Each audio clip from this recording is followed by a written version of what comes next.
গল্প শুরুর আগে আপনাদের কাছে একটি বিশেষ অনুরোধ। আমাদের চ্যানেল দ্য ওয়ান্ডার ইন বুকশেলফকে সাবস্ক্রাইব করুন। আপনাদের সহযোগিতা এবং ভালোবাসা আমাদের একান্ত কাম্য। ধন্যবাদ।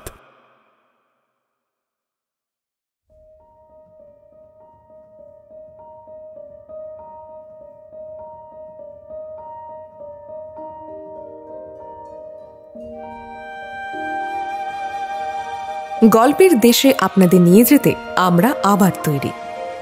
বিচিত্র এই দেশ রোমাঞ্চ এবং রহস্যে ভরা। সাহিত্যের এক বিপুল সম্ভার নিয়ে আমাদের বিশেষ প্রয়াস দ্য ওয়ান্ডার ইন বুকশেলফ। থাকবে বাংলা ও বিশ্ব সাহিত্যের ঝুলি থেকে বাছাই করা কিছু গল্প। আর আমাদের আজকের গল্প পিঙ্কি সরকারের লেখা কুণ্ডলী সাক্ষী। গল্পটি আমরা নিয়েছি গল্প কথারা ফেসবুক পেজ থেকে। আজকের গল্পের বিভিন্ন চরিত্রে শুভ, সমৃদ্ধি ও অভ্র। গল্পের আর্টওয়ার্কে বিশ্বরূপ, স্পেশাল এফেক্টসে মলয়, সমগ্র পরিচালনায় আমি সমৃদ্ধি ও শুভ। শুরু হচ্ছে আজকের গল্প কুণ্ডলী সাক্ষী।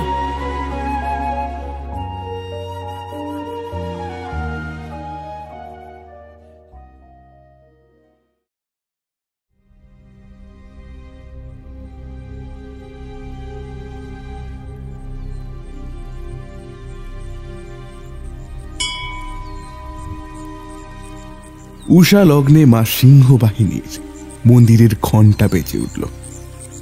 বসুধারা মনে মনে ভাবল, এবারে আমাকে প্রস্তুত হতে হবে। আজ গোধূলি লগ্নে আমি বিবাহ বন্ধনে আবদ্ধ হব। এই শ্রাবন্তীপুর রাজ্যের যুবরাজ শ্রী সূর্যবীর সিংহের সাথে। শুধু বিবাহ নয়, আমাকে তার দেহরক্ষীর কার্য সম্পাদন করতে হবে। দ্বিতীয় ভূমিকাটি যে আমাকে পালন করতে হবে তা আমি আগে থেকেই জানি। এই গুরুকুলে বাকিদের সাথে সেই 12 বছর বয়স থেকে বসুধারা প্রশিক্ষণ নিচ্ছে। শ্রাবন্তীপুর রাজ্যের নিয়ম অনুযায়ী এখানে নারী দেহরক্ষী নিযুক্ত করা হয় প্রতি রাজকুমার ও রাজ পরিবারের মুখ্য সদস্যদের জন্য। তার জন্য ছোট বয়স থেকেই রাজ্যে মেয়ে খোঁজা শুরু হয়ে যায়। মোটামুটি চেহারার আদল যে রাজকুমারের সাথে মিলে যায় এমন মেয়েকে নিয়ে এসে এই গুরুকুলে অস্ত্র শিক্ষা, অশ্বচালনা সহ যুদ্ধ শিবিরে রাজকুমারের পরিচর্যা ও প্রয়োজনে চিকিৎসাবিদ্যাও শিখতে হয় তাদের। 20 বছর বয়স হলেই এই মেয়েরা দেহরক্ষী হিসেবে নিযুক্ত হয়। আমি দীর্ঘদিন এই গুরুকুলে রয়ে গেছিলাম, কারণ রাজকুমার সূর্যবীর দেহরক্ষী গ্রহণ করতে চান। তাছাড়া তিনি এই রাজ্যের অন্যতম শ্রেষ্ঠ যোদ্ধা। বেশিরভাগ সময় তিনি রাজপ্রাসাদের বাইরেই থাকেন। সেই সুবাদে ওনার সাথে আমার কখনো সাক্ষাৎ হয়নি। আমাকে তাই বাকি রাজকুমারদের দেহরক্ষীরা সৌভাগ্য বলে মনে করত। তবে ভাগ্যে যে এমনটা ঘটবে ভাবিনি। একে সৌভাগ্য বলবো কি দুর্ভাগ্য তাও জানি না। কালকেই রাজকুমারের তলোয়ার দেবী সিংহ বাহিনীর মন্দিরে এসে গেছে। এই তলোয়ারকে সাক্ষী রেখেই আমি আজ বিবাহে প্রতিশ্রুতিবদ্ধ হব। যুবরাজ এখন পশ্চিমের সেনা আবাসে আছেন। অবশ্য রাজমহলে উপস্থিত থাকলেও আমার বিবাহ ওনার তলোয়ারকে সাক্ষী রেখেই হতো। এটাই যে নিয়ম, কারণ আমি রাজ পরিবারভুক্ত কেউই নই। এই বিবাহ কুমারের রক্ষা কবচ মাত্র। আমি সেই রক্ষা কবচ। এমন নয় যে আগে এরকম বিবাহ হয়নি, তবে আমি এর জন্য প্রস্তুত ছিলাম না। মৃত্যুকে আমি ভয় পাই না। দেহরক্ষীরা নিজেদের জীবন দিয়ে রাজকুমারদের জীবন রক্ষা করে এসেছে। ইতিহাস সাক্ষী আছে। আমিও তার জন্যে গর্ববোধ করতাম যদি যুদ্ধক্ষেত্রে প্রাণ দিতাম। কিন্তু বিধিবাম মা সিংহবাহিনী অন্যভাবে চান আমার বলিদান। এই তাহলে আমার পরিণতি। চাই এখন মন্দিরে যেতে হবে।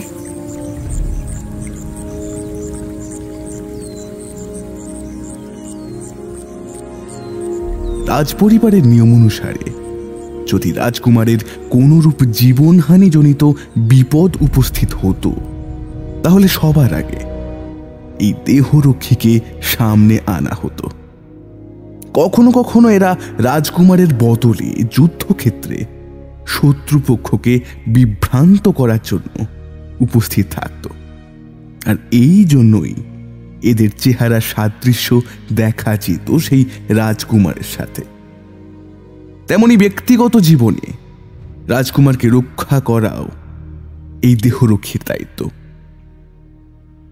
যুবরাজ সূর্যবীরের কুণ্ডলিতে তার প্রথম স্ত্রীর মৃত্যু যোগ আছে, আর সেই দশা কাটাতে হবে অন্য কোনো মেয়ের সাথে পূর্বে তার বিবাহ দিয়ে। রাজকুমার সূর্যবীরের বিবাহের আগেই ঠিক হয়ে আছে তার বাল্যকালের খেলার সাথে প্রতিবেশী রাজ্য রোহিলখণ্ডের রাজকুমারী দেবনন্দার সাথে। সেই মতো প্রস্তুতিও চলছিল। বিবাহের কিছুকাল আগেই জ্যোতিষ গণনাতে ধরা পড়ে রাজকুমারের কুণ্ডলিতে স্ত্রী বিয়োগের যোগ আছে।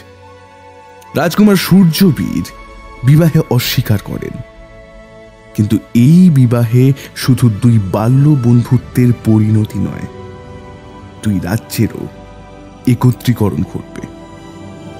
রাজকুমারী দেবনন্দা একমাত্র কন্যা আর পিতৃহীন, তাই তার স্বামী হবেন পরবর্তী রোহিলখণ্ডের রাজা।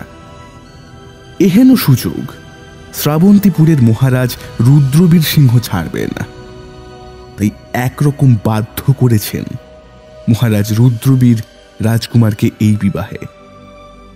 রাজকুমার সূর্যবীরও মাতৃহীন। মহারানী ভামিনী মহারাজের দ্বিতীয় স্ত্রী। যুবরাজের জন্মের কিছুদিন বাদেই তার মা মহারানী শ্রীমতী পৃথিবী থেকে চিরবিদায় নেন। কুণ্ডলীর প্রাথমিক বাধা কোনো বাধাই নয়, তার জন্য দেহরক্ষী যথেষ্ট।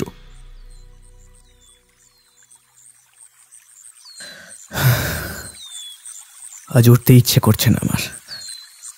আমি নাকি বীর যোদ্ধা, আমি নাকি যুদ্ধক্ষেত্রে অপ্রতিরোধ্য। নিজেকে দেখে লজ্জা হচ্ছে আমার। একটা কুণ্ডলী দোষ আমাকে এইভাবে পরাজিত করলো। এর থেকে যুদ্ধে পরাজয় স্বীকার করলেও আমার গ্লানি ছিল না।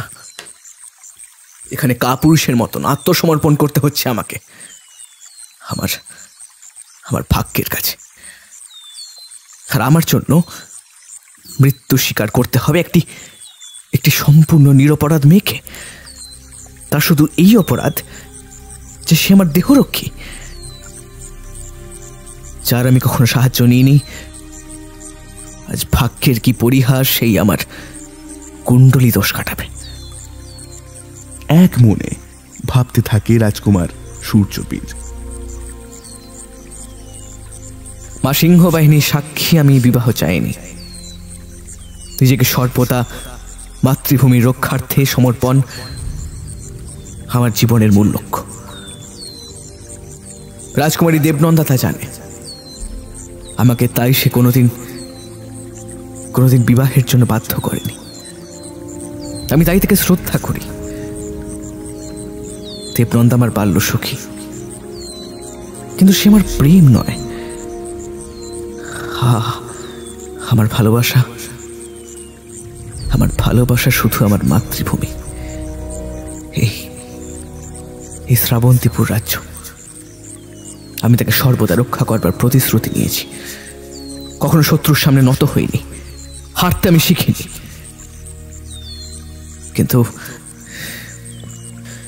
কিন্তু আজ নিজের কাছে হেরে গেলাম, নিজের ভাগ্যের লিখনের কাছে হেরে গেলাম, মহারাজের আদেশের সম্মুখে হেরে গেলাম। আচ্ছা আচ্ছা আর কি কোনো উপায় নেই এই বিবাহ বন্ধ করবার? নিজেকে খুব অপরাধী মনে হচ্ছে আমার।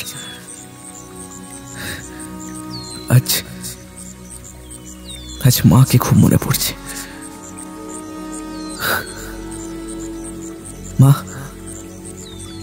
মা তুমি থাকলে কেমনটা হতো?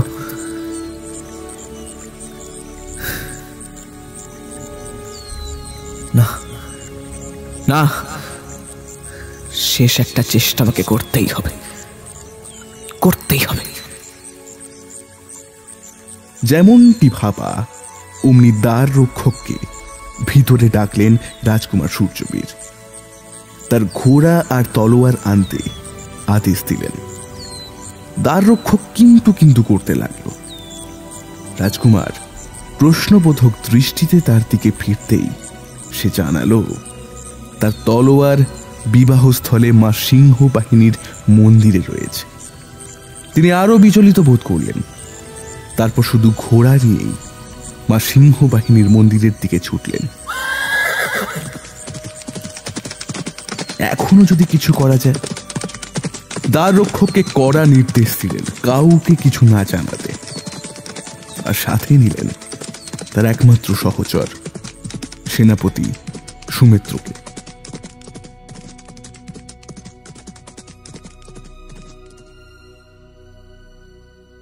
এদিকে বসুধারা তার নিজ গৃহে বসে এক মনে ভেবে চলেছে।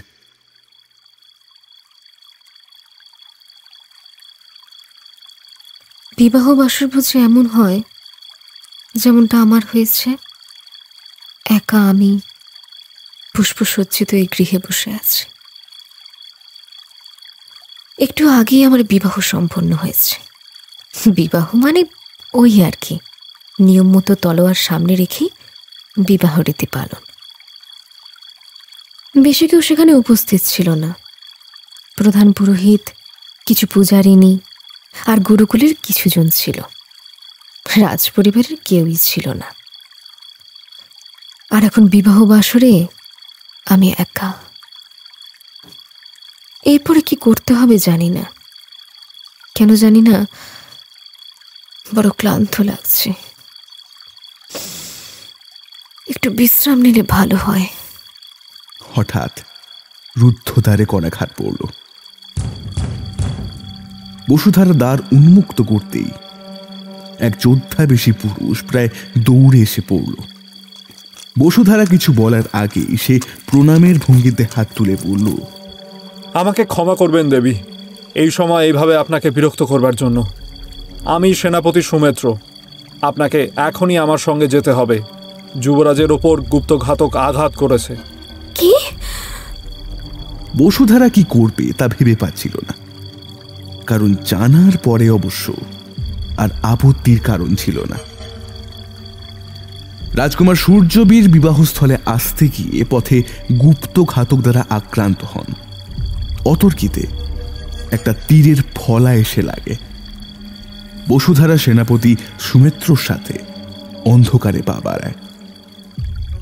তার জীবন যে আজ কোন পথে চলেছে সে জানে না। সেনাপতি সুমিত্র নিরাপত্তার জন্য যুবরাজ সূর্যবীরের আহত হবার সংবাদ রাজপুরীতে জানায়নি। রাজকুমারকে সিংহ বাহিনীর মন্দিরের নিকটবর্তী এক পরিত্যক্ত বাড়িতে রাখা হয়েছে। আর বসুধারা যেহেতু একজন দেহরক্ষী, তাই সে কিছু চিকিৎসাবিদ্যা জানে। রাজকুমারের আঘাত তেমন গুরুতর নয়। দূর থেকে তীর এসে বুকের ডান পাশে ওর ওষ্ঠ প্রান্ত ঘেঁষে চলে গেছে। অত চিন্তা করবার সময় ছিল না তার কাল রাত্রে। তাড়াতাড়ি রাজকুমারের পরিচর্যা শুরু করে দিয়েছিল। তখন ঘরটি বেশ অন্ধকারাচ্ছন্ন ছিল। বসুধারা ভালো করে দেখতে পাচ্ছিল না ঠিকই, কিন্তু সে দেহরক্ষী। সব রকম অবস্থার মধ্যে কাজ করতে শিখেছে সে, তাই অসুবিধা তেমন খুব একটা হয়নি। ক্ষতস্থান পরিষ্কার করে নরম বস্ত্রের দ্বারা সে বেঁধে দিয়েছিল। আজ সকালে মন্দির থেকে সে তার ঔষধির পেটিকাটি সাথে নিয়ে এসেছিল। এবারে ভেষজ প্রলেপ দিতে হবে। সেনাপতির কাছে সে শুনেছিল রাজকুমার বিবাহ বন্ধ করতে আসছিলেন, আর পথেই তিনি আক্রান্ত হয়েছেন। কি প্রয়োজন ছিল তার? বিধিকে কি আটকানো যায়?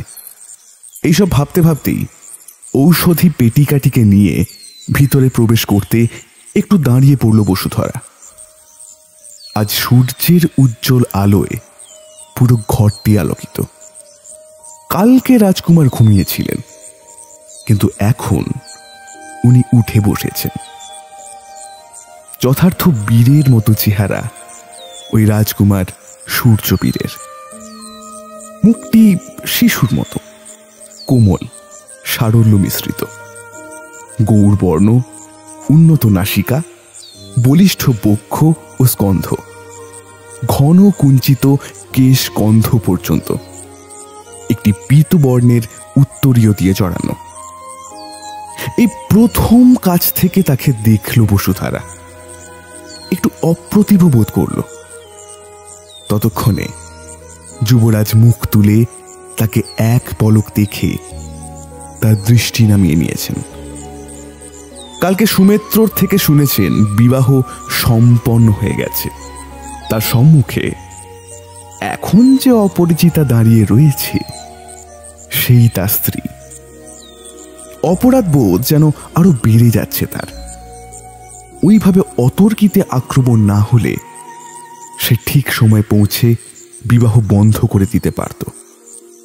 তারপরে মহারাজ ও মহারানীকে বুঝিয়ে বলতো সে। প্রথম কথা বসুধারাই বলল, দেব, আপনার ক্ষতস্থানে প্রলেপ লাগাতে হবে। রাজকুমার সূর্যবীর মাথা নিচু করে সম্মতি জানালেন। একটু রাগ হলো সেনাপতি সুমিত্রর উপরে। বসুধারাকে আনবার কি দরকার ছিল? বসুধারা দ্রুত হস্তে প্রলেপ লাগিয়ে দিল তার বক্ষে ও ওষ্ঠের ক্ষতস্থানে। ওষ্ঠে প্রলেপ লাগাবার সময় তার হাত একটু থেমে গেল। কুমার সূর্যবীরের ওষ্ঠের নিচের তিল মন দিয়ে দেখছিল বসুধারা। কুমারের চক্ষু তার দিকে নিবদ্ধ হতেই সে তাড়াতাড়ি মাথা নত করল।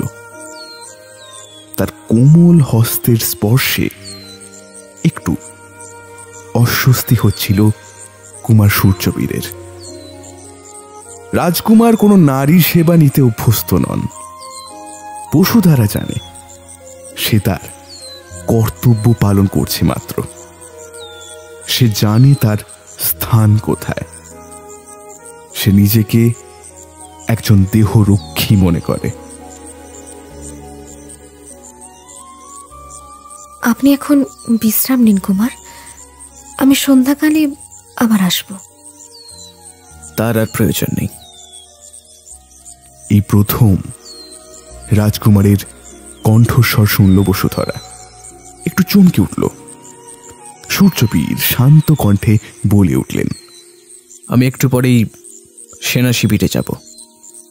বসুধারা কিছু না বলে বেরিয়ে গেল। দুজনেই যেন অস্বস্তিকর পরিস্থিতি থেকে মুক্তির উপায় খুঁজছিল। বসুধারা দ্রুত সিংহবাহিনীর মন্দিরের দিকে পা বাড়াল।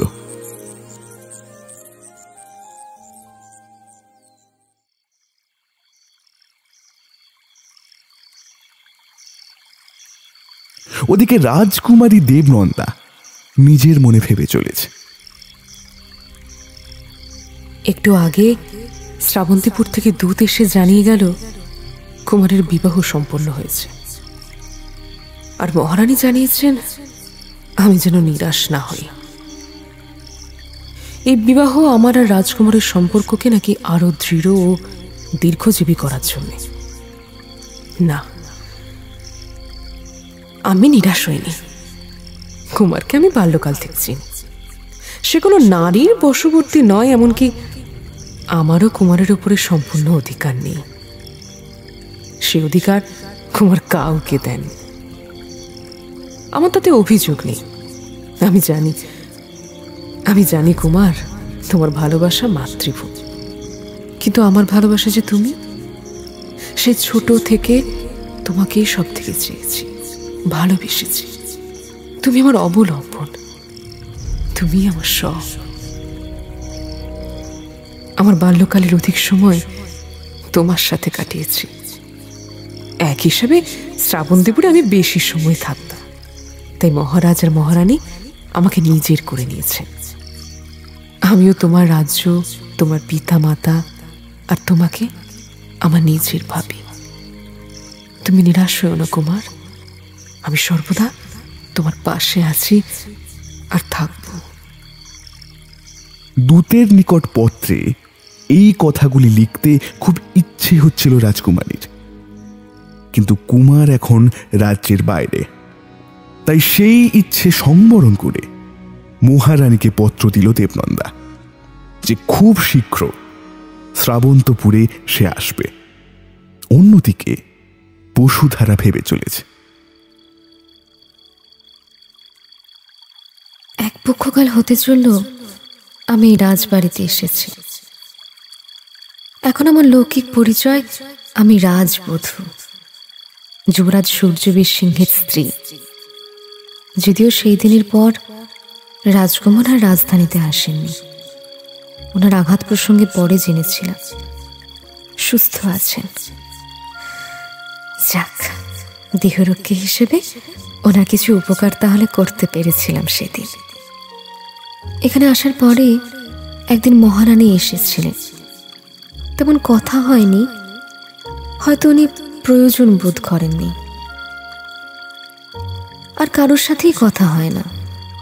দাসীরা আমার প্রতি তাদের কর্তব্য পালন করেছে।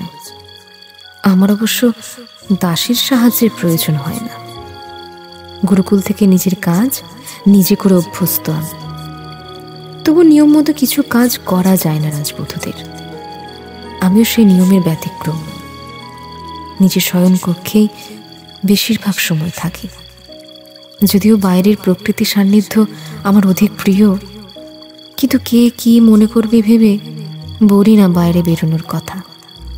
সামনের অলিন্দে মাঝে মাঝে বিচরণ করি, তাও সেখানে দিনের বেলা যাই না। ওখান দিয়ে রানীমার শয়নকক্ষে যাবার রাস্তা। মহারাজ ও অন্যান্যরা ওখান দিয়ে যান, পাছে কারোর সামনে পড়ে বিব্রত বোধের কারণ হই, এমনটা আমার অভিপ্রায় নয়। তাই রাত্রিকালে যখন অন্যদের বিচরণ কম হয়, তখন খানিক নিশ্চিন্তে হাঁটি। আজ পূর্ণিমার রাত্রি, অলিন্দ অনেকটা স্পষ্ট দেখা যাচ্ছে দূর থেকে। আজ খানিক বেশি সময় এখানে থাকব। এই মনে করে বসুধারা এক মনে অলিন্দ পার্শ্বে দাঁড়িয়েছিল। হঠাৎ এক পদশব্দ শুনে ঘুরে দাঁড়াতে যাকে দেখল, দেখে আর সরতে পারল না, দাঁড়িয়েই রইল। বুঝেও পেল না কোথায় যাবে, এত দ্রুত পদে সে এগিয়ে আসছিল। বসুধারা এই চেহারা চেনে, একবার দেখলেও ভোলার মতো চেহারা নয়, রাজকুমার সূর্যবীরের। চাঁদের আলো তার দেহ সৌষ্ঠবকে যেন আরো বাড়িয়ে তুলেছিল। বসুধারা বুঝতে পেল না সে কি করবে। নিজের বেশভূষণের দিকে লক্ষ্য করতে গিয়ে আরো খানিকটা বিব্রত বোধ করল যেন। এমনিতে সে সাজে না প্রায় কিছুই, অন্তত সাধারণ বেশে থাকে। তথাকথিত সুন্দরী সে কখনোই নয়। কিছুটা সাদৃশ্য আছে যুবরাজ সূর্যবীরের সাথে, তার জন্যই সে কুমারের দেহরক্ষী। কিন্তু এখন সে নিজেকে বড় লুকোতে চায়। বসুধারা মনে মনে বলে উঠল, হে মা সিংহ বাহিনী,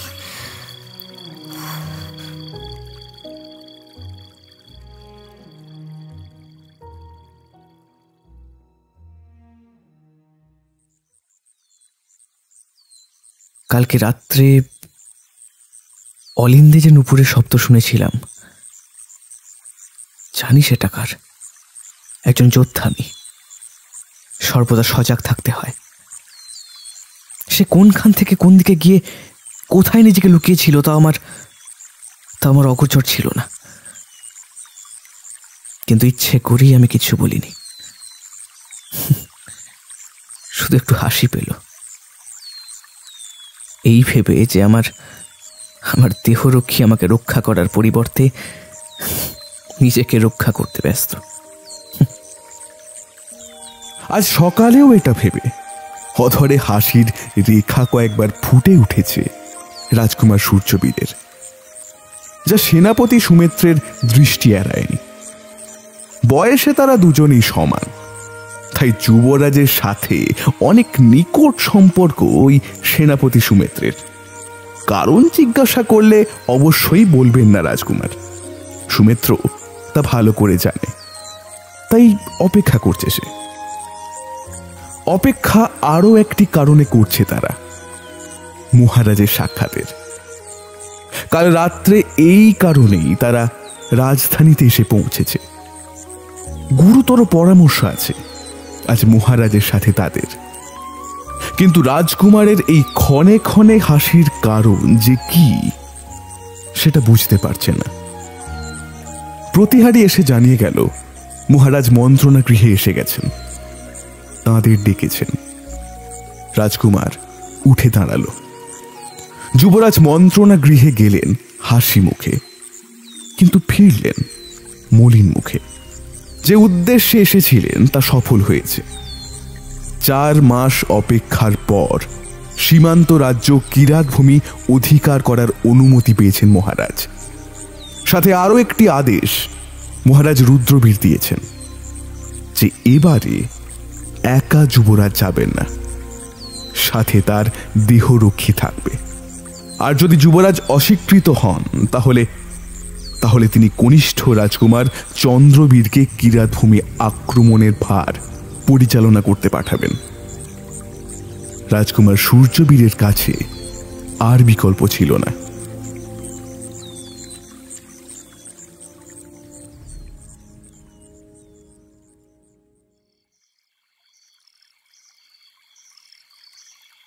আর অধিক সময় নেই, আজ রাত্রে আর নিদ্রা হবে না। মহারাজের আদেশ এই কিছুক্ষণ আগেই পেয়েছি। সব গুছিয়ে কালকেই রাজধানী ত্যাগ করতে হবে আমাকে। সত্যি বলতে এই বদ্ধ গৃহজীবন থেকে মুক্তি ভেবে একরকম আনন্দ হচ্ছে। আর এই প্রথম আমি যুদ্ধস্থলে উপস্থিত থাকব, এ তো কত গৌরবের। এই আমার তলোয়ার। নিজের তলোয়ারখানি হাতে তুলে ঘুরিয়ে ফিরিয়ে দেখছিল বসুধারা। দাসীর ডাকে মুখ ফেরালো। দাসীর হাতে একটি পত্র। এখন আবার কি পত্র পাঠালো? দাসীকে যেতে অনুমতি দিয়ে পত্রটি পড়তে শুরু করলো বসুধারা। কল্যাণী এসো। এতক্ষণে আপনি হয়তো অবগত হয়েছেন আমার পিতার আদেশ।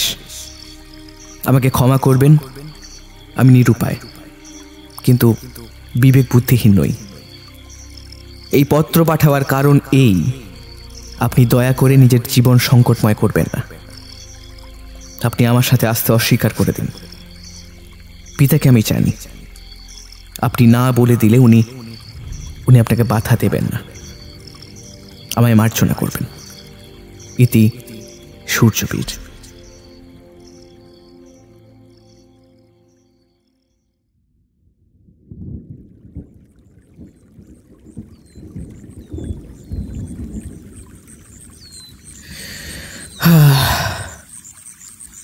বর্ষা আগত প্রায়।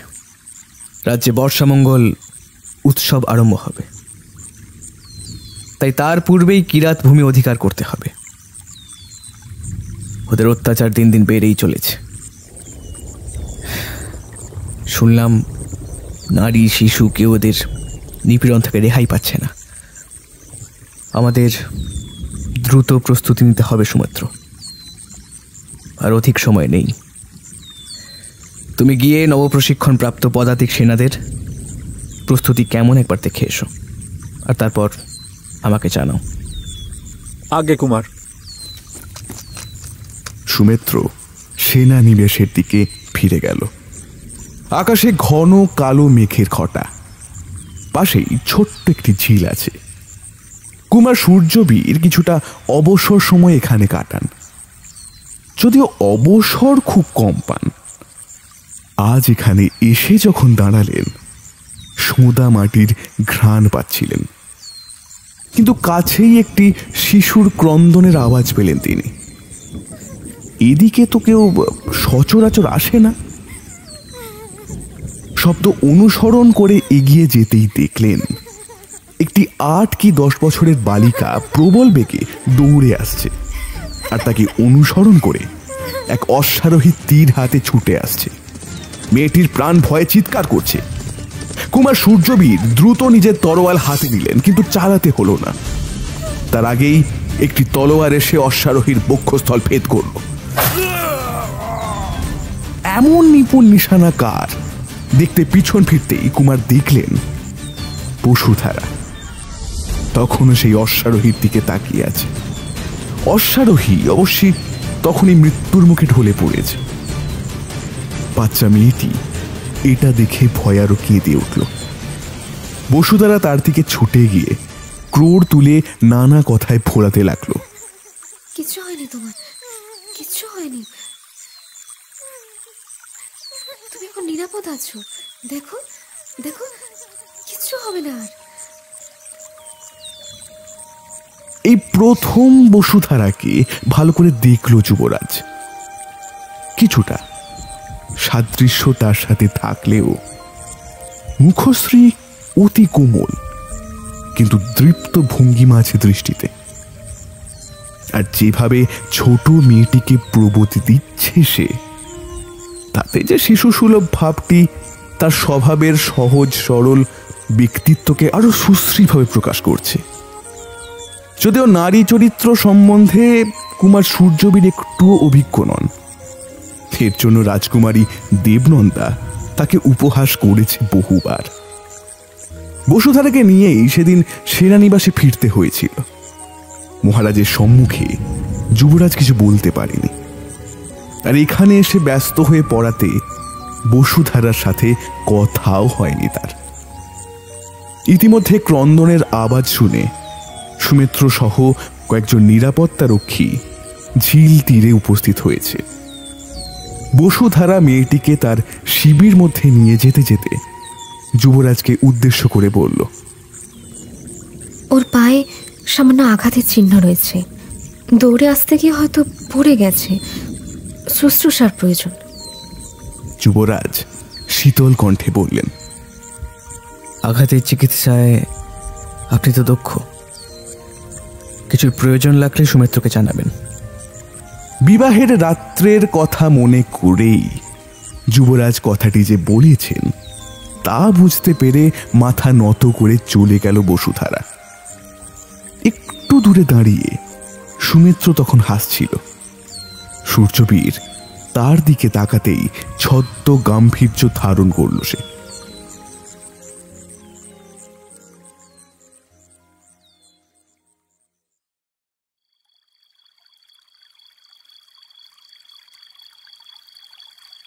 সেদিন কি আপনি আমার পত্র পাননি?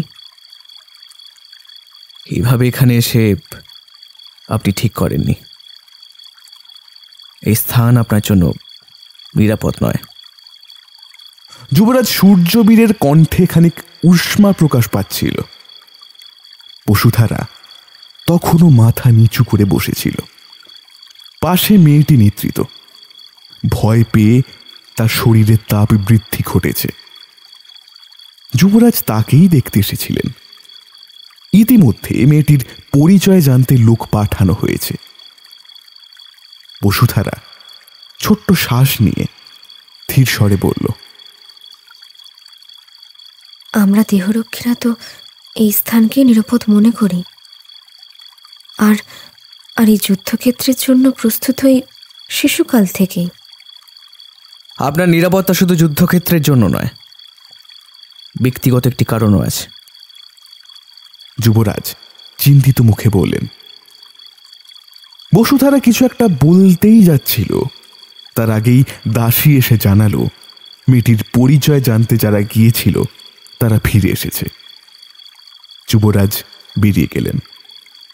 বসুধারা মেয়েটাকে দুধ খাওয়াতে বসল। সন্দেহ একটা ছিল, যা এখন সত্যি হলো। মেয়েটি কিরাত ভূমির। কিরাত ভূমি 4 মাস হলো দস্যুদের দখলে। দস্যু কবল থেকে কিরাত ভূমিকে মুক্ত করতেই আজ 4 মাস ধরে প্রয়াস করছে শ্রাবন্তীপুর। সরাসরি আক্রমণ করা যাচ্ছে না, কারণ দস্যু অধিপতি চণ্ডবর্মা নাকি হুমকি দিয়েছে যে তাদের ওপর যদি আক্রমণ করা হয় তাহলে কিরাত ভূমির একটি নারী ও শিশুও জীবিত থাকবে না। যদিও তাদের ওপরে অত্যাচার তারা কিছুই কম করেনি, তার প্রমাণ আজকে যুবরাজ নিজের চোখেই দেখেছেন।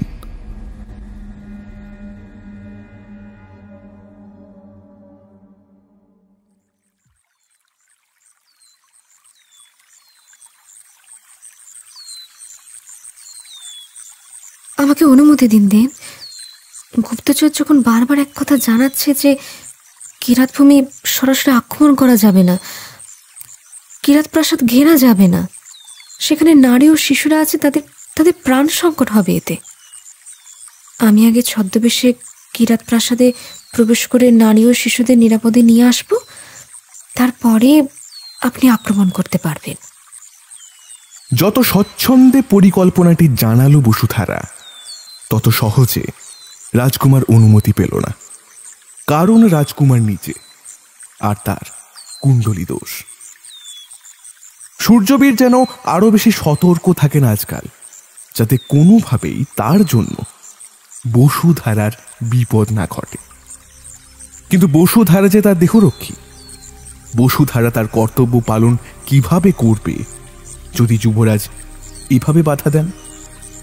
যদিও শেষ পর্যন্ত নিপুণভাবে কিরাত ভূমি দখল করা গিয়েছিল এবং কিরাত ভূমির নারী শিশু সহ সকল প্রজাকে নিরাপদে উদ্ধার করা হয়েছিল বসুধারার পরিকল্পনা ব্যবহার করে, কিন্তু বসুধারাকে সেখানে যেতেই দেননি যুবরাজ। সেনা শিবির কিছুদিনের জন্য সরিয়ে নেন যুবরাজ। কিরাত ভূমিতে সংবাদ যায় শ্রাবন্তীপুরের সৈন্যবাহিনী ফিরে গিয়েছে। দস্যুরা আনন্দে মেতে ওঠে। তাদের আনন্দ মানেই সুরা পান আর নারী। দস্যু দলপতির কাছে সংবাদ পৌঁছায় কিছু ভালো নর্তকী এসেছে, তারা মনোরঞ্জন করতে চায়। বলাই বাহুল্য, এটাই ছিল শ্রাবন্তীপুরের পরিকল্পনা। কিছু দক্ষ যোদ্ধা নর্তকীর ছদ্মবেশে দস্যুদের মনোরঞ্জন করবার উদ্দেশ্যে কিরাত প্রাসাদে প্রবেশ করে। তারপর পানীয়ের সাথে বিষ মিশিয়ে দস্যুদের পরিবেশন করা হয়। প্রাসাদের মধ্যে একটিও দস্যু আর বাঁচেনি, আর প্রাসাদের বাইরে যারা ছিল তাদের জন্য যুবরাজের তলোয়ারই যথেষ্ট ছিল। কিরাত ভূমির নারী ও শিশুদের কোনো ক্ষতি হয়নি। এই বিজয়ে শ্রাবন্তীপুরের রাজ্যে যেন খুশির হাওয়া বয়ে গেল। সামনেই বর্ষামঙ্গল উৎসব, তাই এই খুশি যেন দ্বিগুণ হয়ে উঠল। কিন্তু যার জন্য এই জয় সম্ভব হলো সে কোথায়? রাজকুমার সূর্যবীর তেমন উৎসব অনুষ্ঠানে উপস্থিত থাকেন না। এবারে যদিও তিনি রাজধানীতেই আছেন, তবুও নিজ কক্ষে বসে নানা ধরনের পুস্তক পাঠ করতে বেশি পছন্দ করেন তিনি। আজকে দুপুরে আহারান্তে রাজ উদ্যানে এক বটবৃক্ষ তলে বসে একটি জ্যোতিষ বিষয়ে পুস্তক পাঠ করছিলেন এক মনে। জ্যোতিষ বিদ্যা তিনি জানেন না, জানার আগ্রহ খুব একটা তার ছিল না, তবু কি যেন মনে করে তিনি পড়ছিলেন। কোথাও কিছু যেন তিনি খুঁজছেন। তার মনে হচ্ছে যদি কোনো উপায় থাকে তার কুণ্ডলী দোষ কাটাবার। সম্পূর্ণ জ্যোতিষ বিদ্যা না হলেও এক গুপ্ত বিদ্যা নিয়ে আগ্রহ বসুধারার ছিল। সেটা হলো তিল তত্ত্ব গণনা। গুরুকুলে একবার এক যোগী এসেছিলেন তিনি তিল তত্ত্ব জানতেন। এই তিল তত্ত্ব গণনার মাধ্যমে কারোর দেহে তিলের সংখ্যা ও অবস্থান দেখে তার অতীত জীবন ও ভবিষ্যৎ সম্পর্কে বলে দিতে পারতেন তিনি। এই যোগীর থেকেই বসুধারা কিছু কিছু তিল তত্ত্ব শিখেছিল, যদিও প্রকাশ কখনো করেনি সে কারোর কাছে তার এই গুপ্ত বিদ্যার কথা। মাঝে মাঝে তার আশ্চর্য লাগে নিজের দেহে তিলের অবস্থান যখন সে দেখে। সে যা তিল তত্ত্ব গণনা জানে সেই অনুযায়ী তার অকাল মৃত্যুর কোনো যোগ নেই, এমনকি তার সন্তান যোগ পর্যন্ত রয়েছে। তার সাথে এও রয়েছে রাজ পরিবারের সাথে তার সম্পর্ক স্থাপন হবে। সে এতদিন এটা ভাবত দেহরক্ষী হিসেবে তো সে এক প্রকার রাজ পরিবারভুক্ত, কিন্তু এটা যে পরবর্তী সময়ে বিবাহ যোগ হবে সে ধারণা তার ছিল না। আর সে আশ্চর্য হয়েছিল যুবরাজের মুখমণ্ডলে তিলের অবস্থান দেখে, বিশেষত ওনার ওষ্ঠে যে স্থানে বিবাহের দিন তীরের আঘাত লাগে সেখানে একটি তিল আছে। এই স্থানে কোনো পুরুষের তিল থাকলে তার স্ত্রীর ভাগ্য অতি সুপ্রসন্ন হয়। যদিও যুবরাজের কুণ্ডলী অনুযায়ী তার প্রথমা স্ত্রী বিয়োগের যোগ আছে, তবে স্ত্রীর আয়ু কত সেটার উল্লেখ নেই।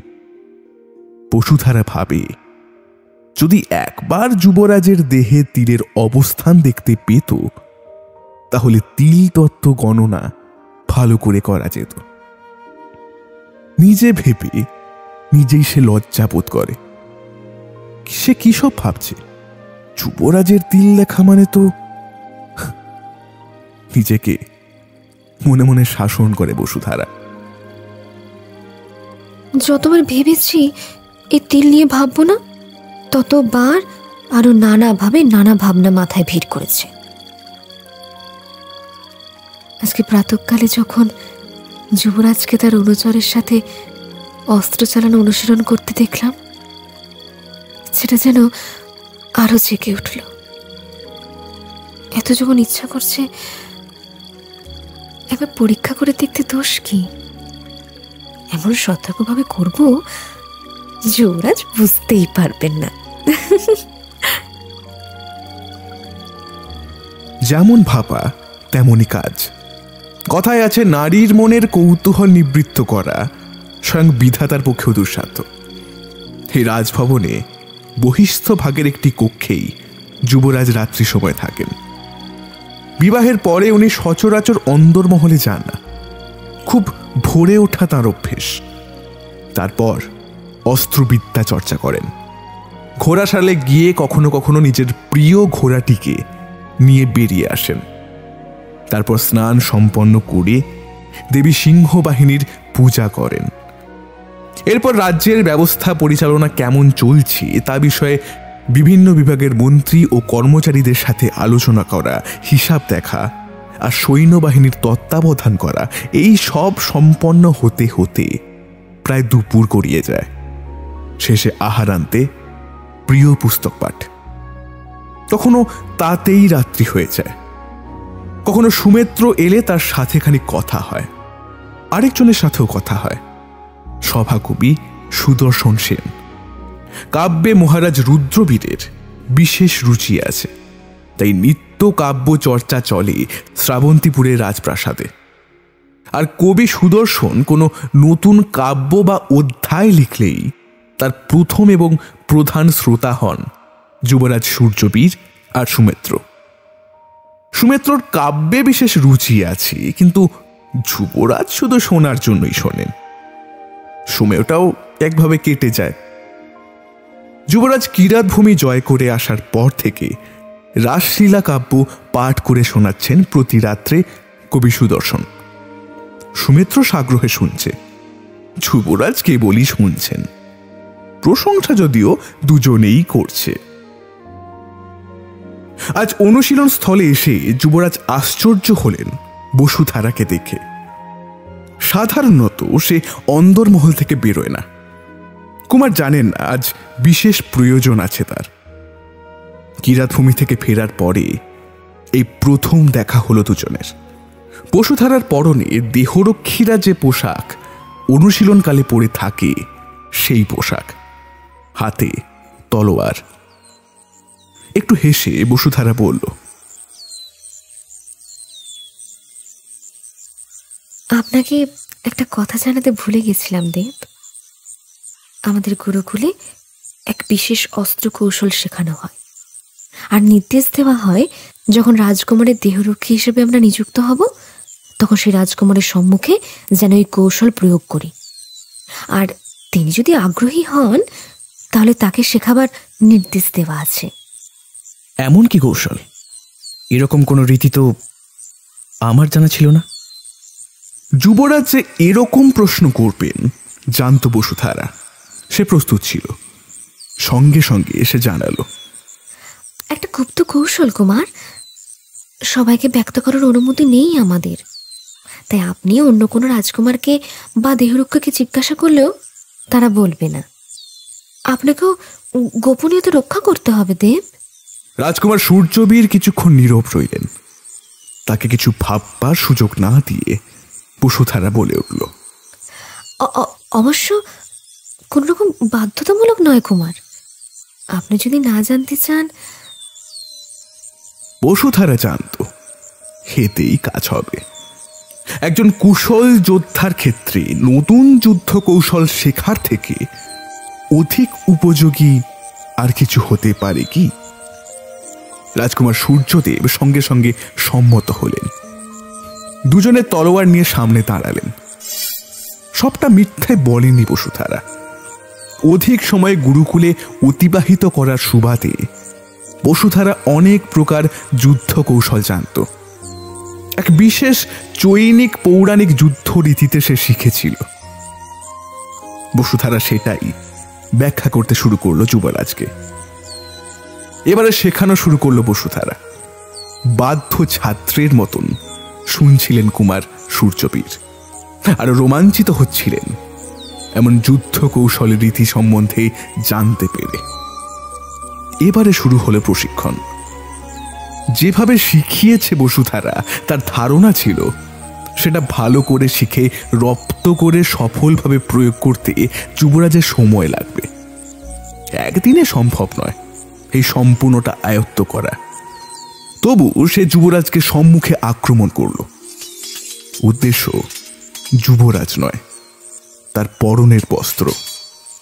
তলোয়ারের সাহায্যে সে যুবরাজের উদ্ধব্বাস উন্মোচনের চেষ্টা করেছিল সাবধানে, যাতে যুবরাজের দেহে আঘাত না লাগে কিন্তু বস্ত্র ছিঁড়ে যায়। কুমার সূর্যবীর এত অতর্কিত আক্রমণ প্রত্যাশা করেননি। অভিজ্ঞ যোদ্ধা সে, তাই সে কিছুটা সময়ের মধ্যেই বুঝে গেল বসুধারা তাকে সরাসরি আঘাত করছে না, কিন্তু ছাড়ছেও না। কি চাইছে সে? এবার বিস্মিত হবার পালা বসুধারার। এত চেষ্টা করে যুবরাজকে সে পরাস্ত করা তো দূর, তার বস্ত্র এক খণ্ড ছিন্ন করতে পারল না। ক্রমে তার জেদ বাড়তে লাগলো।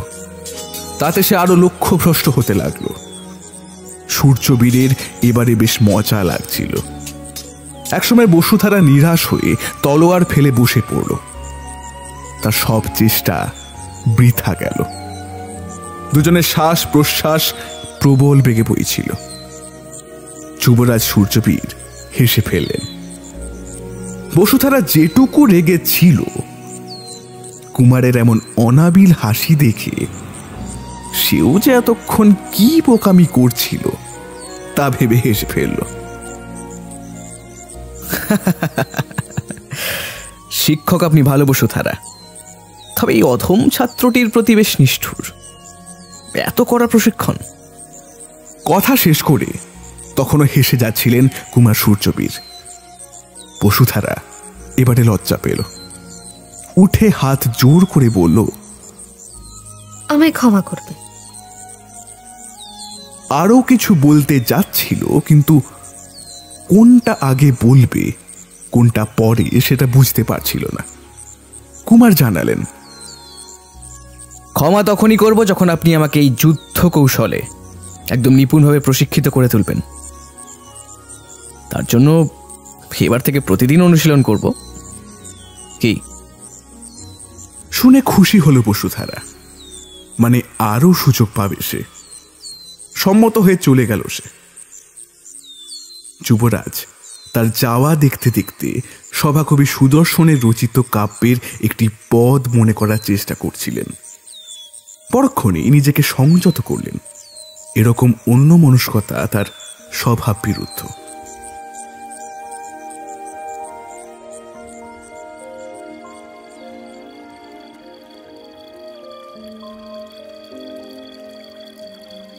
আজকের দিন নিয়ে ৪র্থ দিবস হতে চলল। কুমারকে প্রশিক্ষণ দিচ্ছি। একদিনও ওনার বস্ত্রের এক অংশ পর্যন্ত আমার তলোয়ারের নিকট গেল না। মানতেই হবে, অত্যন্ত কুশল ও নিপুণ যোদ্ধা তিনি। আর সম্ভাবনা নেই। এখন উনি এত ভালো রপ্ত করে ফেলেছেন এই যুদ্ধ কৌশল রীতি, আমার তিলতত্ত্ব গণনা বোধ হয় অধরাই থাকবে। আগামীকাল বর্ষা মঙ্গল উৎসব। রানীমা নির্দেশ দিয়েছেন সূর্যোদয়ের পূর্বেই মা সিংহ বাহিনীর মন্দিরে পুজো দিতে যেতে হবে আমাকে। রাজবাড়ির প্রত্যেক নববিবাহিতা বধূকে এই রীতি পালন করতে হয়। আজকে বেশিক্ষণ রাজকুমার অনুশীলন গৃহে ছিলেন না। বর্ষমঙ্গল উৎসব উপলক্ষে রখিলখণ্ডের রাজকুমারী দেবনন্দা এসেছেন। উনি এসেছিলেন অনুশীলন গৃহে। রাজকুমারী দেবনন্দার রূপের খ্যাতি আগে শুনেছিলাম, আজ স্বচক্ষে দেখলাম। সত্যি সৌন্দর্যের সঠিক সংজ্ঞা বুঝি একেই বলে। চিত্রকরের আঁকা চিত্রের মতো রূপ তার। কুমারীর সাথে কেমন মানায় দেখবার জন্যে কুমারীর দিকে তাকাতেই বুঝলাম আমার উপস্থিতিতে তিনি অস্বস্তি বোধ করছেন। তাই বেরিয়ে আসলাম। রাজকুমারী হাত ধরে নিজে আলাপ করলেন। যেমন সুন্দর দেখতে তিনি, তেমন মধুর ব্যবহার তার। রাজকুমারীকে দেখে আমার তিলতত্ত্বের দুঃখ অনেকটা কম হলো। এমন রাজকুমারীর জন্যে কুমার সূর্যবীরই উপযুক্ত। শুধু কুণ্ডলী দোষটা শত্রুতা করল। যাক, এবারে নিদ্রা চাই। রাত্রি শেষ থাকতে মন্দির যেতে হবে। সামনে রাখা ঘটিতে জল পান করে উঠতে যাবে বসুধারা, হঠাৎ দুয়ারের সম্মুখে একটা শব্দ শুনে দেখতে গেল সে। সশব্দে কিছু একটা যেন পড়ল। কে ওখানে? বলতে না বলতেই একটা শরীর তার উপরে লুটিয়ে পড়ল। বসুধারার কক্ষে আলো কম ছিল। যে তার উপরে পড়ল তাকে তুলতেই দেখল রক্তে তার বস্ত্র সিক্ত। বসুধারার কর্ণে এলো একটা ক্ষীণ স্বর। বসুধারা, মা সিংহ বাহিনীর মন্দিরে যেও না। আর সুমিত্রকে শীঘ্র সংবাদ দাও। কুমার, কুমার, এই অবস্থা আপনার কে করলো? কুমার! কুমারকে এইভাবে রক্তরঞ্জিত অবস্থায় দেখে কিছুক্ষণের জন্য সে হতবুদ্ধি হয়ে গিয়েছিল। তারপর নিজেকে স্থির করে কুমারকে ধরে পালঙ্কে বসালো সে। ততক্ষণে তার চিৎকার শুনে একে একে সকলে এসে উপস্থিত হয়েছে। সুমিত্র আসতেই রাজবৈদ্যকে ডেকে আনার আদেশ দিল। রানীমা এলেন। যুবরাজের ভ্রাতা কনিষ্ঠ কুমার চন্দ্রবীর এসে তার জ্যেষ্ঠ ভ্রাতার এরূপ আশঙ্কাজনক অবস্থা দেখে নিজেই রাজবৈদ্যকে আনতে ছুটে গেল। মহারাজ কয়েকদিন যাবৎ অসুস্থ, তাই তাকে জানানো হয়নি। রাজকুমারী দেবনন্দা এসে যুবরাজের আঘাত থেকে কেঁদে ফেলল। দেবনন্দার বিহ্বল অবস্থা দেখে মহারানী ভামিনী তাকে নিয়ে গেলেন নিজ কক্ষে। সে যেতে চাইছিল না। শেষে কুমার সূর্যবীর বলতে সে গেল। যুবরাজ সংজ্ঞা হারানি, কিন্তু ক্ষত যে বেশ গভীর তা বসুধারা প্রাথমিক চিকিৎসা করতে গিয়ে বুঝল। আর যেটা মনে হলো কুমারের উপরে সম্ভবত বিষযুক্ত তলোয়ার দিয়ে আঘাত করা হয়েছে বক্ষস্থলের নিচে আর পৃষ্ঠদেশে। বসুধারা বস্ত্রখণ্ড দিয়ে রক্ত পরিষ্কার করতে লাগলো। হায়, যে তিল চিহ্ন দেখবার জন্য এত দিন এত উপায়ে বসুধারা প্রয়াস করছিল, আজ নিজের থেকেই সেই সুযোগ এলো। কুমারের বস্ত্র এখন সেনাপতি সুমিত্রর হাতে, কিন্তু বসুধারা আর তিল পর্যবেক্ষণ করবার পরিস্থিতিতে নেই। তার দৃষ্টি স্থির কুমারের দুই চোখে। সূর্যবীরের চক্ষু ক্রমে বুজে আসছে।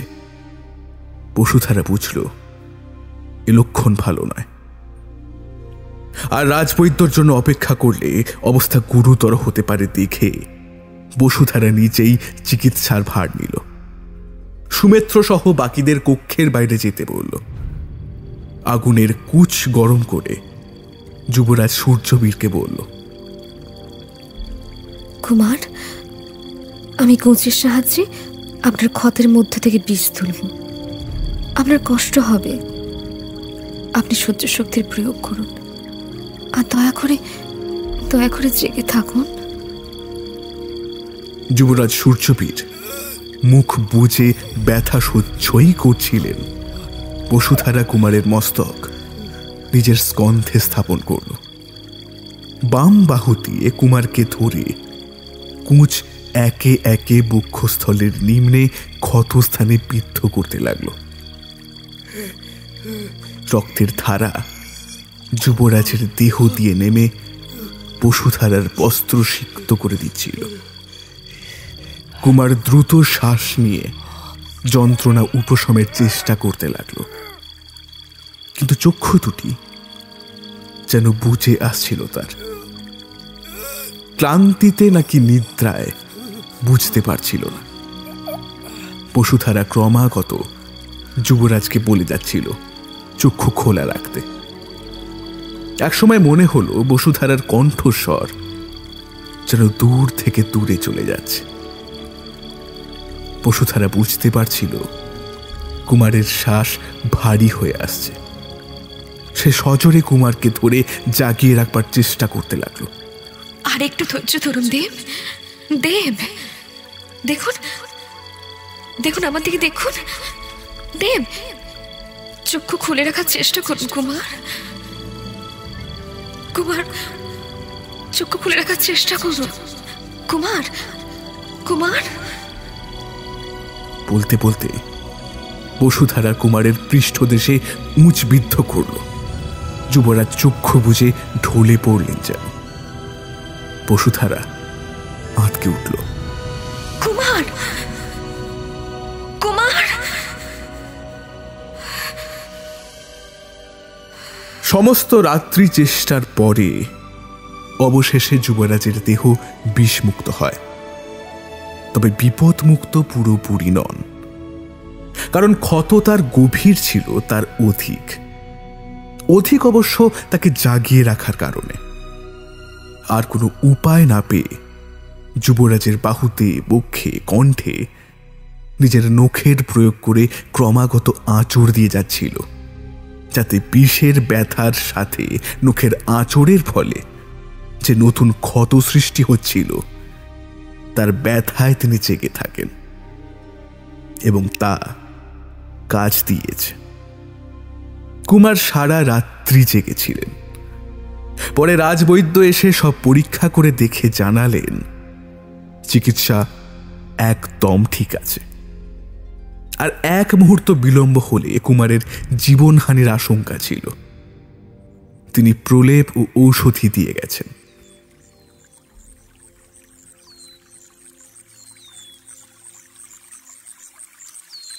শুধু ভেবে পাচ্ছি না এমন আক্রমণ করলো কে,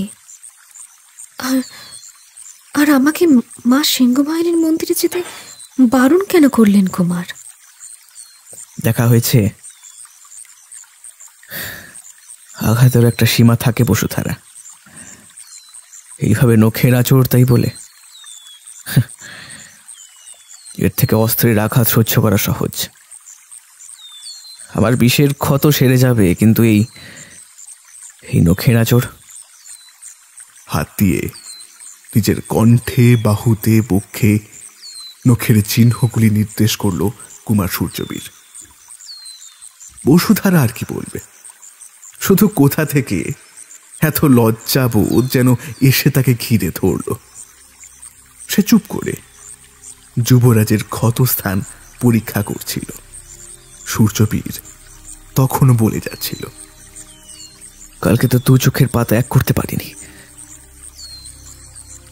আজ যদি অনুমতি দেন কিঞ্চিত নিদ্রা যেতে পারি। বসুধারা মাথা নত করে জানালো, পারেন বই কি, এই ওষুধটি সেবনের পর। ধন্যবাদ। এতক্ষণ উপহাস করছিলেন যে স্বরে যুবরাজ, এখন নরম হয়ে এলো তার কণ্ঠস্বর। এভাবে আমার প্রাণ রক্ষা করার জন্য এই নিয়ে দ্বিতীয়বার আমাকে সাহায্য করলেন। আমি আপনার দেহরক্ষী যে দেব। বসুধারাকে আরো কিছু বলতে যাচ্ছিলেন কুমার সূর্যবীর, কিন্তু বেশি কথা বলার অভ্যেস তার নেই। শুধু বললেন, আজকে সুমিত্র ছাড়া আর কেউ যেন এই কক্ষে না আসে। উফ, এই চিহ্নগুলো। আবার নখের চিহ্নের শোক উতলে উঠল যুবরাজের। রাত্রে আহার শেষে সুমিত্র আর বসুধারাকে কুমার সূর্যবীর জানালেন গত রাত্রে ঠিক কি ঘটেছিল। মধ্যরাত্রে যুবরাজ গুপ্তচর মারফত জানতে পারেন মা সিংহ বাহিনীর মন্দিরে কিছু বহিরাগতদের দেখা গেছে, যাদের গতিবিধি ছিল বেশ সন্দেহজনক। রাত্রি শেষে বসুধারা মন্দিরে যাবে পুজো দিতে। যুবরাজ তাই তাকে সাবধান করতে আসছিল। দ্বারের সামনে আসতেই তিনি অন্য কারোর উপস্থিতি উপলব্ধি করেন। যুবরাজ নিরস্ত্র ছিলেন এবং কেউ ভাবেনি রাজমহলের অন্দরে এমন কিছু হতে পারে। যুবরাজ ঘুরে দেখতেই প্রথম তলোয়ারটি তার দিকেই আসে। তিনি সেটি ধরতে যাওয়ার আগেই ধোঁয়ার মতো কিছু এসে তাকে আচ্ছন্ন করে দেয়। সেই তলোয়ার এসে তাকে সামনে ও পিছনে বিদ্ধ করে। যুবরাজ এরপরে শুধু পদশব্দ শুনতে পান। অতিথি মহলের দিকে পালিয়ে যায় কেউ। ধোঁয়াতে আর আধো অন্ধকারে তিনি দেখতে পাননি আর কিছু।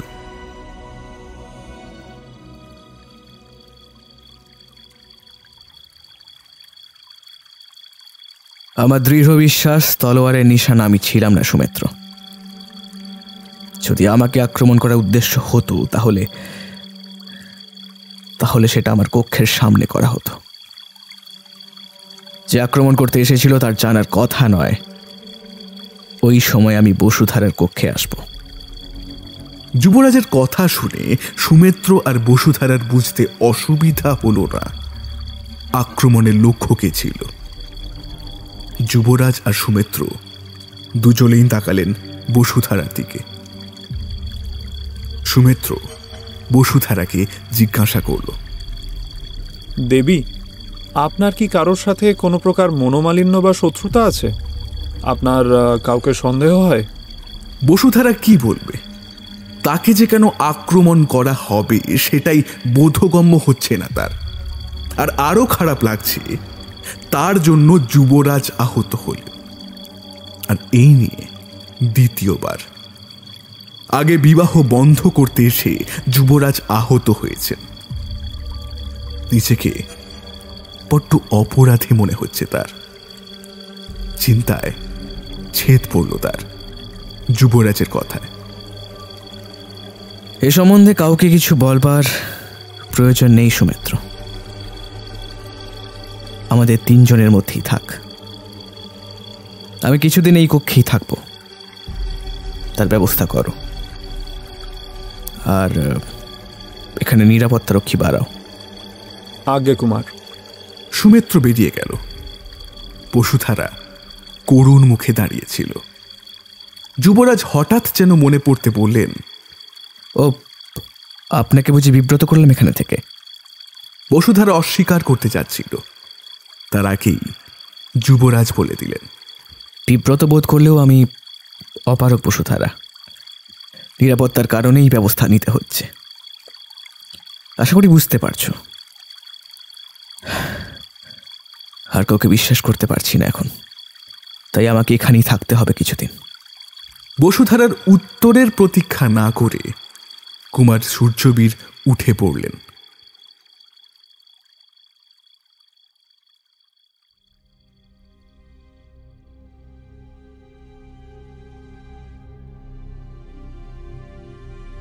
এমন সুযোগও যে আসবে জানলে তিলতত্ত্বটা আরো ভালো করে শিখতাম। আজ 3 দিন হলো কুমার এই কক্ষে আছেন। তিনি নিজের থেকে সব কাজ করতে পারছেন না, আর কাউকে তিনি জানাতে চান না বিশেষ তার আক্রমণের বিষয়। তাই আমি তাকে ওষুধ সেবন, পোশাক পরিবর্তন, প্রলেপ লেপনে সাহায্য করছি। তার দেহের তিলের অবস্থানগুলো এখন আমার মুখস্থ প্রায়, কিন্তু গণনা করার সময়ই পাচ্ছি না। যুবরাজের পাশের একটি পালঙ্কে রাত্রে আমি শয়ন করি, কিন্তু প্রায় উনি ক্ষতের যন্ত্রণায় ঘুমাতে পারেন না। তাই আমিও পাশেই বসে থাকি। উনি বারণ করেন, তবু একজন ক্লেশ পাচ্ছে দেখে কি নিদ্রা আসে? তবে আজকাল একটি উপায় বের করেছি। এর জন্য সভাকবি সুদর্শনকে ধন্যবাদ, আর ধন্যবাদ ওনার রাসলীলা কাব্যখানি। বিনিদ্র সময়টুকু ওই কাব্য পাঠ করে শোনাই কুমারকে। মাঝে মাঝে কিছু স্থানে আড়ষ্ট হয়ে যাই যেখানে প্রেমেরও অনুরাগের বর্ণনা আসে। আমার কণ্ঠস্বর আপনা থেকে ক্ষীণ হয়ে আসে। কুমার মনে হয় যেন বোঝে, তখন আমার চোখ দুটি কেবল সপ্রতিভ হয়ে ওঠে। আর কাল থেকে কেন জানি না প্রলেপ লেপনের সময় হাত দুটো থেমে থেমে যাচ্ছে। কতবার নিজের মনকে বলে যাচ্ছি আমি একজন দেহরক্ষী। এই মুহূর্তে কুমারের শুশ্রূষা করাই আমার প্রধান কাজ। আর শুশ্রূষাকারীর মনে নারী পুরুষ ভেদ থাকতে নেই। তবু বারবার দৃষ্টি কুমারের দেহ সুষ্টভ্যের থেকে না না না না না, প্রয়োজন হলে চক্ষু বন্ধ করে লেপন লাগাবো। হ্যাঁ, না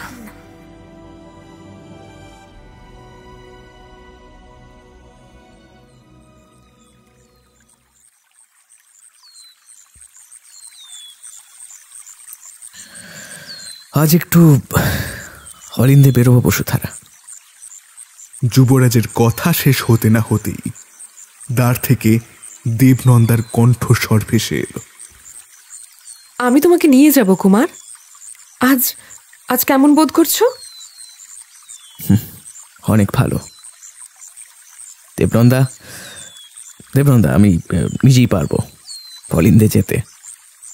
কেন কুমার? আমি সাথে যাব। সে বাল্যকালে যেমন আমরা বেড়াতাম, সেই তোমার আঘাতপ্রাপ্ত হওয়ার পর থেকে তোমার সাথে কথাই হয়নি। যুবরাজ একটু অপ্রস্তুত হলেন। পরক্ষণেই প্রবোধ দিলেন রাজকুমারী দেবনন্দাকে। আমি সেরে উঠি, তারপরে না হয় অনেক কথা হবে। যাও, এখন তুমি বিশ্রাম করো। ঠিক আছে কুমার, তুমি কখন অলিন্দে যাবে বলো, আমি আসবো তখন। দেবনন্দা এবারে জেদি স্বরে পড়ল। ঠিক আছে, আমি জানিয়ে দেব। এখন এসো। একরকম জোর করেই যুবরাজ রাজকুমারী দেবনন্দাকে যেতে বললেন। যাবার সময় দেবনন্দার নিরাশ অভিব্যক্তি দেখে বসুধারা বুঝল রাজকুমারী দেবনন্দা যুবরাজের সাথে আরো কিছু সময় থাকতে চেয়েছিলেন, কিন্তু যুবরাজের প্রত্যাখ্যানের মর্ম সে বুঝল না। জিজ্ঞাসা করা সমীচীন হবে না বুঝে সে জল আনবার জন্য অন্য কক্ষে বেরিয়ে গেল। আজ দ্বীপ প্রহরে আহারান্তে কুমার গভীর নিদ্রায় নিমগ্ন ছিলেন। তখন তার ব্যথা অনেকটাই কম। বসুধারা কুমারকে নিদ্রারত দেখে নিশ্চিন্ত মনে কুমারের তিল তত্ত্ব গণনায় বসল। এরপরে সময় কিভাবে অতিবাহিত হলো জানে না বসুধারা। যখন সম্বিত ফিরল তার, তখন দেখে সন্ধ্যা হয়ে এসেছে। দাসী আলো দিয়ে গেল। কুমার তখনও নিদ্রারত।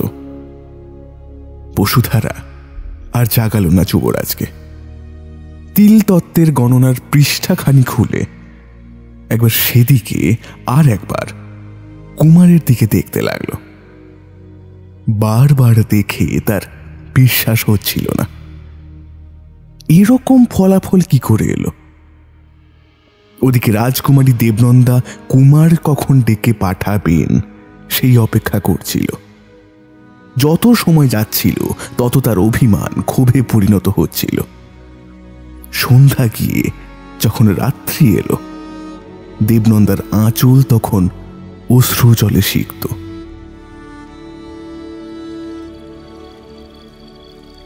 দেবনন্দা বড় অবুঝ আর ছোট থেকেই বড্ড অভিমানী।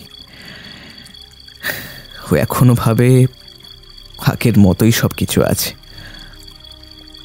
আমরা যে সেই ছোট্টটি আর নেই সেটা বুঝতে চায় না। যাক, আর কিছুক্ষণ বাদে তোমার মুক্তি বসুধারা। এই কিছুদিন তোমার স্থান দখল করেছিলাম, এবারে আমি স্বস্থানে ফিরি।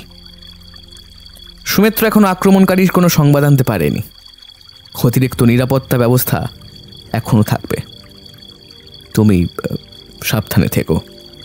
প্রায় এক নিঃশ্বাসে কথাগুলো বলে যুবরাজ উঠে বসুধারার কক্ষটি নিরীক্ষণ করছিলেন।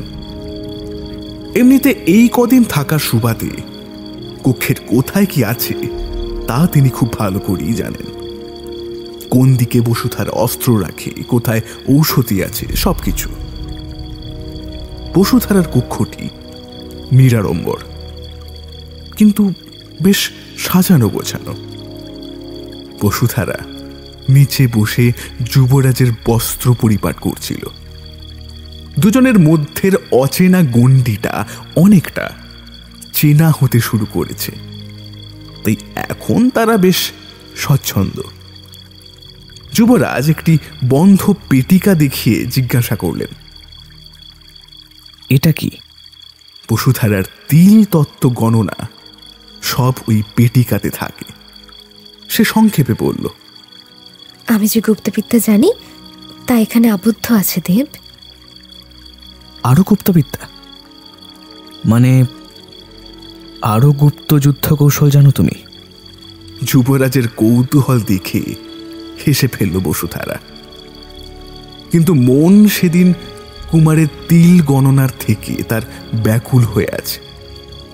কুমারকে জানানো ঠিক হবে কিনা সে বুঝতে পারছে না। থাক, পরে দেখা যাবে। ইতিমধ্যে সুমিত্র এসে পড়েছে। যুবরাজ তার সাথে কথা বলতে বলতে বেরিয়ে গেলেন বাইরে। পিছে পিছে দুজন দাসী গেল যুবরাজের ব্যবহৃত দ্রব্যসমূহ নিয়ে। সামনে থাকলে তার উপস্থিতি তেমন উপলব্ধি করা যায় না। যখন সে দূরে যায় তখন তার গুরুত্ব উপলব্ধি করা যায়, আর বেশি করে তার কথা স্মরণ হয়। এই কদিন যুবরাজের সাথে কাটানো মুহূর্তগুলো যেন আরো বেশি বেশি করে মনে পড়তে লাগলো বসুধারার। নিজেকে প্রবোধ দিল কিছুদিনের অভ্যেস কেটে যাবে। এদিকে যুবরাজ সূর্যবীরেরও যেন আর সময় কাটছে না। একবার ভাবলেন আরো কিছুদিন অন্দরমহলে থেকে গেলে হয়তো ভালো হতো। তাকে কেউ বারণ তো করতো না।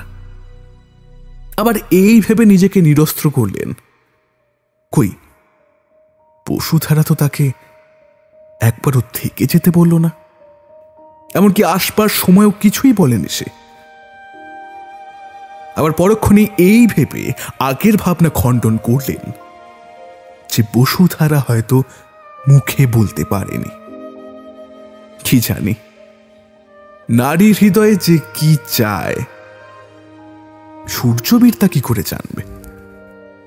কবি সুদর্শন এসেছিলেন কাব্য শোনাতে। যুবরাজ ক্লান্ত আছেন, বিশ্রাম করবেন বলে তাকে পাঠিয়ে দিয়েছেন। কাকে তিনি বলবেন? তার রাসলীলা কাব্য সুদর্শন নয়, বরং বসুধারার কণ্ঠে বড় শুনতে ইচ্ছে করছে তার। এসব ভাবতে ভাবতে নিজের কণ্ঠে ও বাহুতে দৃষ্টি গেল তার।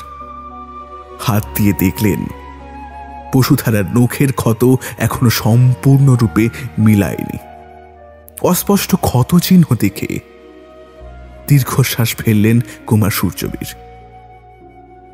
বিরহের কাছে তার বীরত্ব যেন হেরে যাচ্ছে।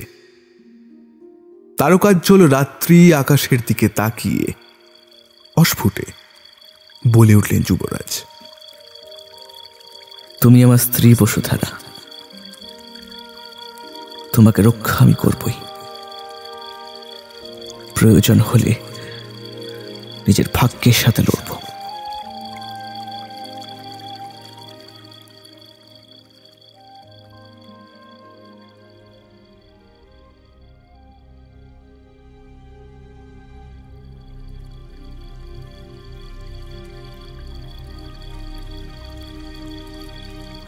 ক্ষমা করবেন কুমার, আপনাকে বারবার জানাবো ভেবেও সত্যি বলতে পারিনি। আমি নিজেও বুঝতে পারছি না সত্যি কোনটা, আপনার কুণ্ডলী দোষ নাকি আমার তিল তত্ত্ব গণনা। আর প্রতিবার আমাকে রক্ষা করতে গিয়ে আপনি যেভাবে আহত হচ্ছেন তাতে তো মনে হচ্ছে আমার তিল তত্ত্ব গণনা সঠিক। নিজ মুখে আমি আপনাকে জানাতে পারবো না কুমার। আপনার তিলতত্ত্ব গণনা এইখানে লিখে রাখলাম, সাথে আমারটিও যুক্ত করছি। বাকিটা মা সিংহ বাহিনী জানেন আমাদের ভাগ্যে কি লেখা আছে। তিল তত্ত্বের সম্পূর্ণ বিবরণ লিখে পেটিকাটি বন্ধ করে রাখল বসুধারা। এই কদিন যুবরাজের উপস্থিতিতে এই মহলে তার প্রিয় স্থান অলিন্দে যাওয়া হয়নি। আজ অবসরে দাঁড়িয়ে অন্যমনস্ক হয়ে এটা ওটা ভাবছিল বসুধারা। কুমার তো কালকেই গেছেন, আর আজকে কেন তাকে এত দেখতে ইচ্ছে হচ্ছে তার? আচ্ছা, কুমার এখন কেমন আছেন সেটা জানার জন্য যদি সে যায়? না না, একদম অনুচিত এটা। নিজেকে সংবরণ করল সে, কিন্তু মনকে সংবরণ করলেও দৃষ্টিকে সংবরণ করতে পারল না। যখন দেখল মহারানীর কক্ষ থেকে কুমার সূর্যদেব নিষ্ক্রান্ত হয়ে অলিন্দের সম্মুখে আসছেন, খানিক মুগ্ধ হয়ে সে দেখছিল যুবরাজকে।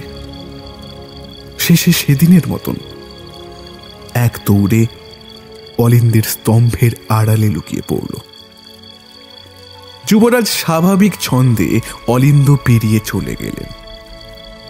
বসুধারা স্তম্ভের আড়ালে দাঁড়িয়ে এক মনে হেসেই যাচ্ছিল। কুমার চলে গেছে মনে করে আড়াল থেকে বেরিয়ে নিশ্চিন্ত মনে সামনের পা বাড়ালো বসুধারা। অকস্মাৎ পিছন থেকে তার হাত ধরে নিজের বাহু ধরে বেঁধে ফেলল কুমার সূর্যবীর। বসুধারার স্কন্ধের কাছে মুখ নামিয়ে আস্তে করে কুমার বললেন, প্রতিবার একজনের উপরে একই কৌশল প্রয়োগ করতে নেই। সলজ্জে বসুধারা আরো মুখ নামিয়ে নিল। তখনও যুবরাজের বাহু পাশে আবদ্ধ সে চেষ্টা করছিল না যুবরাজকে বিরত করবার। এক আবেশে ডুবে যাচ্ছিল যেন ক্রমশ। আর যুবরাজ সূর্যবীর চেষ্টা করছিল বসুধারার কোমল মুখখানি একবার দেখার। আগের মতোই ধীর স্বরে সে বলল, জানতে চাও না আমি কেন এখানে এসেছি? এবারে বসুধারা মুখ তুলল, আর সঙ্গে সঙ্গে কুমারও তার বাহুপাশ শিথিল করে দিয়ে গভীর স্বরে বললেন, রানীমার অনুমতি নিতে এসেছি। তার পুত্রবধূকে আমার বিশেষ প্রয়োজন, আর দেহরক্ষী বিনা আমার চলবে না। আমি? বসুধারা জিজ্ঞাসার ছলে মুখ তুলতেই কুমার হাসি সংবরণ করে উত্তর দিলেন, আমার যে এই একটি দেহরক্ষী। বসুধারা কি অভিব্যক্তি জানাবে? কুমার যে এখনো তার হাত ধরে আছেন। আমি তোমাকে এখানে একা রাখতে ভরসা পাচ্ছি না বসুধারা। তোমার কিছু হয়ে গেলে আমি নিজেকে। কথা সমাপ্ত না করেই যুবরাজ বসুধারার হাত আরো দৃঢ়ভাবে ধরে বললেন, আমাকে বিশ্বাস করো বসুধারা, এই বিবাহ আমি চাইনি, আর এখন আমি তোমাকেই পাশে চাই। বসুধারা আশ্বস্ত স্বরে কুমারকে বলল, বিশ্বাস সেই বিবাহের দিন থেকেই আপনাকে করি দেব। যুবরাজ যেন এটি শুনতেই চেয়েছিলেন। বসুধারার মস্তকে আলতো স্পর্শ করে অলিন্দ পেরিয়ে গেলেন। বসুধারা অনিমেষ নয়নে দেখছিল, না জানি কতক্ষণ সেদিকে তাকিয়েছিল। শুধু তার মনে হচ্ছিল সময় ওখানেই থেমে গেলে হয়তো ভালো হতো। বসুধারাকে সম্পূর্ণ কথা বলেনি যুবরাজ সূর্যবীর। মহারানী ভামিনী যুবরাজকে ডেকে পাঠিয়েছিলেন তার সঙ্গে রাজকুমারী দেবনন্দার বিবাহ প্রসঙ্গে আলোচনা করতে। রাহিলখণ্ডের রাজ সিংহাসন এখনো রাজাহীন। মহারাজ রুদ্রবীর আর অপেক্ষা করতে চাইছেন না। অবিলম্বে বিবাহ সম্পাদন করে যুবরাজ সূর্যবীরের রাজ্যাভিষেক করতে চান তিনি। কিন্তু যুবরাজ জানিয়ে দিয়েছেন তিনি দ্বিতীয় বিবাহ করবেন না, আর রাজকুমারী দেবনন্দা কেবল তার বন্ধু মাত্র। মহারানী তার কুণ্ডলী দশার প্রসঙ্গ তুলতে যুবরাজ গুরুত্ব না দিয়ে তাকে জানায় তার একজনই স্ত্রী থাকবে, আর সে হল বসুধারা। মহারানীর পক্ষে সম্ভব ছিল না আর কুমারের সিদ্ধান্ত পরিবর্তন করার। শুধু তাই নয়, এবার থেকে বসুধারা কুমারের সাথেই থাকবে। সেই অনুমতিও যুবরাজ নিয়ে নেন তার থেকে। নিরুপায় মহারানী মহারাজকে কি বলবেন জানেন না, আর দেবনন্দা তাকেই বা কি বলবেন। বসুধারা তার নিজ কক্ষের সমস্ত দ্রব্য সামগ্রী পরিপাটি করছিল। মনের উত্তেজনা সে সংবরণ করতে পারছিল না, বিশেষত আজকের অলিন্দের কথা স্মরণ করে। তার দাসী এসে একখানি পত্র দিয়ে গেল। পত্র পড়তে দেখল সেখানে যুবরাজের নাম। বসুধারা, পত্র পাওয়া মাত্র অবিলম্বে মা সিংহ বাহিনীর মন্দিরে এসো। আমি অপেক্ষা করছি। কুমার সূর্যবীর। এত রাত্রে যুবরাজ এইভাবে পত্র পাঠিয়ে ডাকলেন, এমন কি বিশেষ প্রয়োজন? যাই হোক, মা সিংহবাহিনীর মন্দিরে যাবার জন্য প্রস্তুত হলো সে। সাথে কাউকেই নিল না।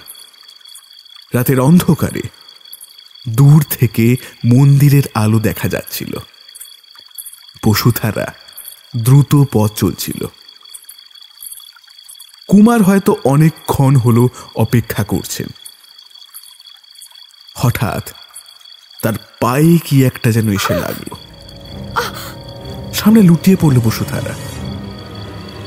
অমনি তার চক্ষু অন্ধকার হয়ে এলো।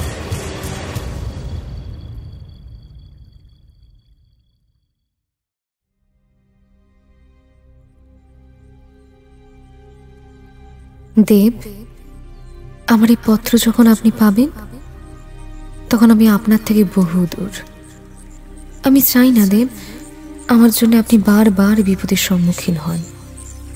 আপনার জীবনে এমনিতেও আমার আয়ু অধিক নয়। ভবিতব্যকে মেনে নেওয়াই সমীচীন। আমি আর ফিরব না দেব। দয়া করে আমার অনুসন্ধান করবার আর চেষ্টা করবেন না। আপনি ভালো থাকবেন। বসুধারা। পত্রখানি হাতে নিয়ে যুবরাজ তখনও বিশ্বাস করতে পারছিল না যে বসুধারা এইভাবে চলে গেছে। এক রাত্রির মধ্যে এমন কি হয়ে গেল যে বসুধারা এমন কঠিন সিদ্ধান্ত নিয়ে নিল, যার কোন রকম আভাস সূর্যবীর আগে পাননি। শেষবার অলিন্দে যখন তাকে দেখেছিল তখনও তার চোখে যে খুশির আভা ছিল তা কি শুধুই অভিনয় ছিল? কুমার, দেবী বসুধরার অনুসন্ধান করতে সেনা পাঠাবো? সুমিত্র অনুমতির অপেক্ষা করছিল। যুবরাজ স্থির করতে পারছিলেন না কি করণীয়। তার আর কি প্রয়োজন? বসুধারা নিজেই পত্রে বারণ করেছে। তার এটুকু ইচ্ছেকে সম্মান জানানো উচিত কুমার। দেবনন্দা পাশ থেকে বলে উঠল। তাও সুমিত্র অপেক্ষা করছিল দেখে দেবনন্দা আবার যুবরাজকে বলল, কুমার, তোমার মনের অবস্থা আমি বুঝতে পারছি। বসুধরা তোমার ভালো চেয়েছে, তাই স্বেচ্ছায় এই রাজপুরী ত্যাগ করেছে। বিবাহের সময় থেকে সে জানতো এই বিবাহের পরিণতি আর তার জীবনের পরিণতি। বসুধরা সত্যটাকে মেনে নিয়েছে। তুমিও ধীরে ধীরে মেনে নাও কুমার। বিধির লিখন কেউ খণ্ডন করতে পারে না। এত সহজ মেনে নেওয়া রাজকুমার সূর্যবীরও মেনে নেয়নি। তন্ন তন্ন করে খুঁজেছে তার বসুধারাকে। নিজের রাজ্যে, প্রতিবেশী রাজ্যগুলি সহ সর্বত্র খুঁজেছে, কিন্তু কোথাও পাওয়া যায়নি বসুধারাকে। যত পায়নি তত হতাশ হয়ে আরো জেদ বেড়ে গেছে তার। পারলে আকাশ পাতাল এক করে খুঁজত, কিন্তু মহারাজার অনুমতি দেননি। সূর্যবীর তবুও হাল ছাড়েনি। সুমিত্রকে বলে গোপনে খোঁজ চালিয়ে গেছে। শরৎকাল আগত প্রায়। এর মধ্যেই শ্রাবন্তীপুরে সানাই বেজে উঠল। কুমার সূর্যবীরের সাথে রাজকুমারী দেবনন্দার বিবাহ। বহু প্রতীক্ষিত বিবাহ এবারে অনুষ্ঠিত হতে চলেছে। দুই রাজ্য উৎসবে মুখরিত। বিবাহ পরেই যুবরাজ সূর্যবীর রহিলখণ্ডের রাজপদ অধিকার করবেন, তাই দ্বিগুণ আনন্দ। বিবাহের তত্ত্ব আগেই চলে গেছে। যুবরাজ সহ বরযাত্রীরা কাল রহিলখণ্ডের উদ্দেশ্যে যাত্রা শুরু করবেন। আজ দ্বিপ্রহরে শেষবার বসুধারার কক্ষে গিয়ে বসেছিলেন যুবরাজ। তার কোনো অনুরোধ, অনুযোগ, অভিযোগে কর্ণপাত করেননি মহারাজ রুদ্রবীর। আজ যেন কুমার নিজেই বসুধারার স্থানে। আরো ভালো করে উপলব্ধি করতে পারছেন বসুধারার মনের অবস্থা তার বিবাহের সময় কি হয়েছিল। বসুধারার সব দ্রব্য, আসবাবপত্র এখানে রয়েছে, তার তলোয়ারটি পর্যন্ত। শুধু সেই নেই। হঠাৎ কক্ষের এক পার্শ্বে বন্ধ পেটিকাটির দিকে যুবরাজের দৃষ্টি নিবদ্ধ হল। বসুধারা চলে যাবার পরে এই প্রথম তিনি এই কক্ষে এলেন। কৌতূহল বশত পেটিকাটির সামনে এসে দাঁড়ালেন তিনি। পেটিকাটি তালাবদ্ধ। বসুধারার তলোয়ার দিয়ে তালা ভেঙে ফেললেন কুমার সূর্যবীর। ভিতর থেকে বেরোলো নানা পুঁথি, কাগজ, আর তাতে আঁকা নানা ছক। এসব কি? তবে যে বসুধারা বলেছিল যুদ্ধের গুপ্ত বিদ্যা আছে এতে, কিন্তু কিন্তু এগুলো তো অনেকটা জ্যোতিষ গণনার ছকের মতো দেখতে। কুমার একে একে পড়তে শুরু করলেন। পড়তে পড়তে তিনি পেলেন একখানি পত্র। দেব, প্রথমে আমাকে ক্ষমা করবেন। এই পত্র এভাবে আপনার থেকে গোপন রাখছি বলে। অনেক সত্য এমন হয় জানার পরে ব্যক্ত করার উপায় থাকে না। এই পত্র যদি আমার উপস্থিতিতে না পেয়ে থাকেন, জানবেন আপনাকে বিশেষ সাবধান হতে হবে। এবারে আসল প্রসঙ্গে আসি। দেব, আমি আপনাকে বলেছিলাম আমি কিছু গুপ্ত বিদ্যা জানি। যুদ্ধরীতি সংক্রান্ত বিদ্যা ছাড়াও আমি আরেকটি গুপ্ত বিদ্যা জানি, সেটা হলো তিল তত্ত্ব গণনা, যা আমি গুরুকুলে অবস্থানকালে শিখি। আমি কারোর দেহে তিলের অবস্থান দেখে তার অতীত ও ভবিষ্যৎ বলতে পারি। আমি নিজের যে তিল তত্ত্ব গণনা করি সেই অনুযায়ী আমার অকাল মৃত্যুর যোগ নেই, এবং আমি আপনার তিল তত্ত্ব গণনায় জেনেছি আপনার প্রথম স্ত্রী বিয়োগের যোগ নেই। আমি বারবার গণনা করে দেখেছি দেব, আপনার কুণ্ডলী রাজ্যদেশে গণনা করে ঠিক আর কি বলেছেন জানি না, তবে আমি যা পেয়েছি তাতে আপনি বাল্যকালে এক দুর্ঘটনাগ্রস্ত হন, কিন্তু অবিলম্বে তা কাটিয়ে ওঠেন। তারপর থেকে আপনার ভাগ্যোদয় হয়। আগামী ভবিষ্যতে আর একবার ওই একই প্রকার দুর্ঘটনা ঘটার সম্ভাবনা আছে, কিন্তু সেটি যদি কাটিয়ে ওঠা যায় তাহলে আপনি রাজা হিসেবে শ্রাবন্তীপুরকে সাফল্যের চরম শিখরে নিয়ে যাবেন। এও তিলতত্ত্ব গণনায় স্পষ্ট পেয়েছি। আপনার ন্যায় আপনার সন্তানও সফল ও কৃতী হবে, আর ভবিষ্যতে শ্রাবন্তীপুরের রাজা হিসেবে উজ্জ্বল কৃতিত্ব স্থাপন করবে। নিচে আপনার ও আমার তিলতত্ত্বের গণনার ছক দিলাম। রাত্রি শেষে যুবরাজ তখনও বারবার বসুধারার পত্রটি পাঠ করে যাচ্ছিল। আবার সব অস্পষ্ট হয়ে আসছে তার কাছে। যদি তিলতত্ত্ব গণনা অনুসারে তার স্ত্রী বিয়োগের যোগ না থাকে, যা বসুধারা আগেই জেনে গিয়ে এই পত্রে উল্লেখ করেছে, তাহলে সে চলে গেল কেন? আর এই পত্রটি তাহলে কি ছিল? অধিক সময় আর নিলেন না যুবরাজ। সময় আর নেইও। একটু পরেই তাকে রহিলখণ্ডের উদ্দেশ্যে যাত্রা করতে হবে। সুমিত্রকে ডেকে পাঠিয়ে সংক্ষেপে কি করতে হবে নির্দেশ দিয়ে নিজের কক্ষে এলেন যুবরাজ, সাথে বসুধারার পত্রটি নিয়ে। মহারাজ আগেই চলে গেছেন রহিলখণ্ডে। যুবরাজ এবারে মা সিংহ বাহিনীর মন্দিরে যাবেন, আর তার পূর্বে মহারানীর সঙ্গে তার সাক্ষাৎ প্রয়োজন।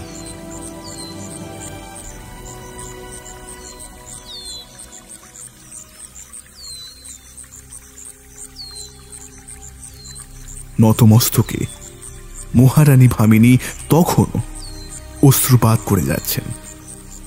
ধীর কিন্তু কঠিন স্বরে সূর্যবীর বললেন, সত্যটা আপনি বলবেন নাকি আমি? আমাকে ভুল বুঝো না সূর্য, আমি তোমার ভালো চাই, এই শ্রাবন্তীপুরের ভালো চাই। তাই আপনি সবকিছু এতদিন গোপন করে রেখেছেন, এমনকি মহারাজকেও জানাননি কিছু।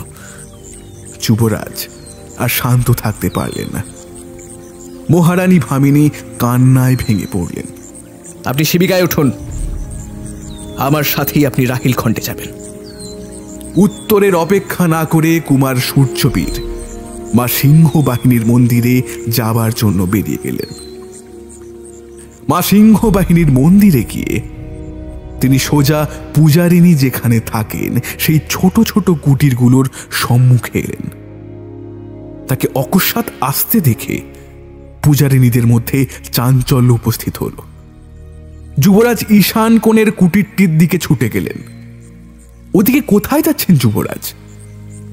ওই কুটিরের মধ্যে তো কেউ থাকে না। যজ্ঞের ও রন্ধনে ব্যবহারের জন্য জ্বালানি রাখা হয় ওখানে।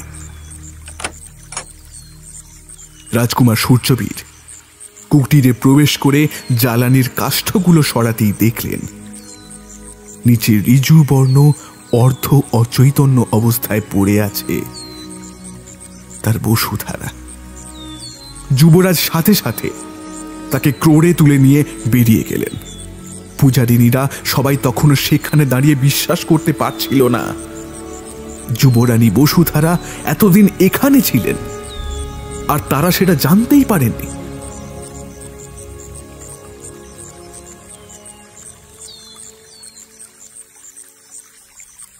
দেখি দেখি দেখি আর কোথায় কোথায় আঘাত পেয়েছো? কি হলো? এদিকে এসো। বসুধারা, এতে আবার লজ্জা পাওয়ার কি হলো? কেন কেন আমি কি দেখতে পারি না? তোমার কোনো অজুহাত আমি আজ শুনবো না। এখন শুশ্রূষার প্রয়োজন তোমার, সাথে সঠিক পথ্য। কতদিন ওই কুটিরে ছিল তোমার ধারণা আছে? অল্প উঠে বসেছিল বসুধারা। তার জন্য এইভাবে ব্যাকুল হতে সে কাউকে দেখেনি আগে। বাল্যকালে পিতা মাতাকে হারিয়ে গুরুকুলের আশ্রয় ছিল সে। কি হলো? যুবরাজের ডাকে অল্প সামনে এগিয়ে এসে বসুধারা বলল, জানি না দেব, ওই কক্ষে দিন রাত্রি সব এক লাগতো। মাঝে মাঝে মা সিংহ বাহিনীর মন্দিরের ঘণ্টার ধ্বনিও শুনতে পেতাম। আর একজন এসে কিছু আহার দিয়ে যেত, যেটা গ্রহণ করার পরেই আরো নিদ্রা ও অবসন্ন ভাব আসত। তোমাকে খুব চতুরতার সাথে অপহরণ করা হয়েছিল বসুধারা। ওরা জানতো তুমি যুদ্ধ কৌশলে পারদর্শী, সামনে থেকে তোমার কোনো ক্ষতি করা যাবে না। তাই নিরস্ত্র অবস্থায় মা সিংহ বাহিনীর মন্দিরের সম্মুখে এনে তোমায় আক্রমণ করা হয়। আর ওরা এও জানতো মা সিংহ বাহিনীর মন্দিরে অস্ত্র নিয়ে প্রবেশ নিষেধ। তাই আমি কখনোই সেখানে সেনা পাঠাবো না অনুসন্ধানের জন্য।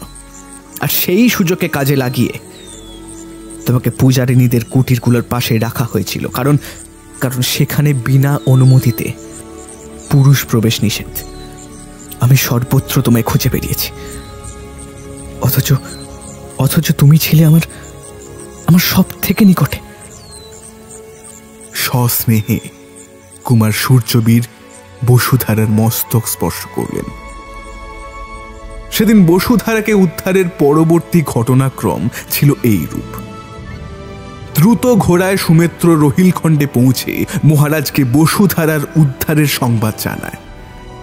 বিবাহস্থল সকলকে ত্যাগ করতে হবে জানায়, কারণ বিবাহ যে মহলে অনুষ্ঠিত হচ্ছিল সেখানে ষড়যন্ত্র করে বিস্ফোরক রাখা ছিল। উদ্দেশ্য ছিল কুমার সূর্যবীর বিবাহস্থলে উপস্থিত হলেই বিস্ফোরণের সাহায্যে সকলকে পুড়িয়ে হত্যা করা। এমন ঘৃণ্য ও নৃশংস ষড়যন্ত্র করল কে? মহারাজ তৎক্ষণাৎ আদেশ দিলেন হত্যাকারীকে খুঁজে বের করার। কিন্তু কিছুক্ষণ বাদেই শ্রাবন্তীপুর থেকে দূত মুখে এক দুঃসংবাদ এলো, যা সকলকে চকিত করে দিল। মহারানী ভামিনী বিষ সেবন করে আত্মহত্যা করেছেন।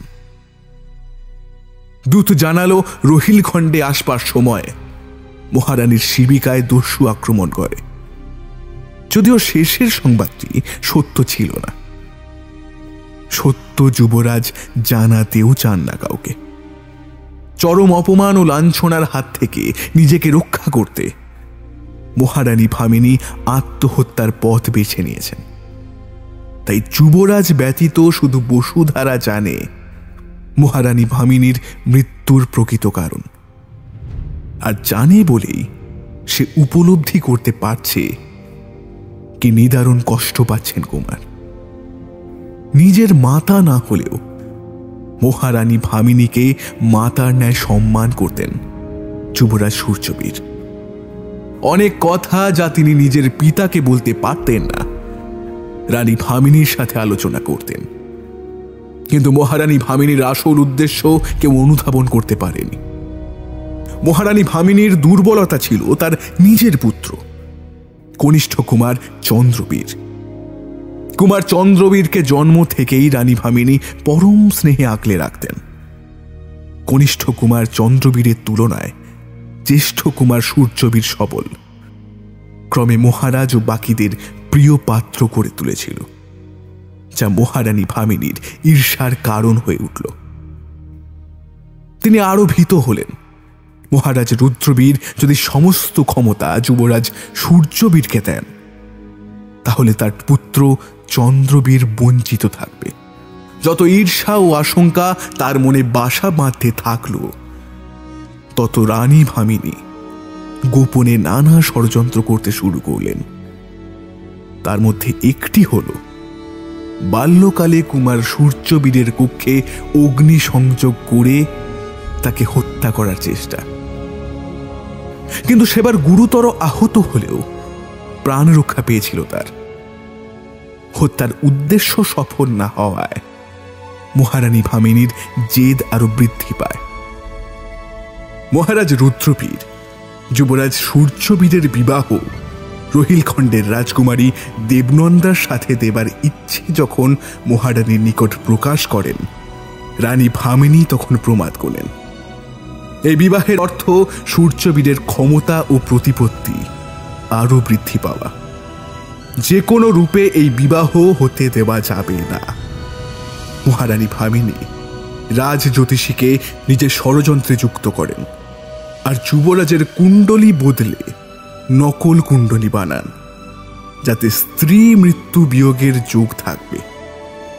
মহারানী রাজ জ্যোতিষীকে প্রলোভন দেখান তার কন্যার সাথে কনিষ্ঠ রাজকুমার চন্দ্রবীরের বিবাহ দেবেন এবং পরবর্তীকালে কুমার চন্দ্রবীর হবেন শ্রাবন্তীপুরের রাজা ও তার কন্যা হবে মহারানী।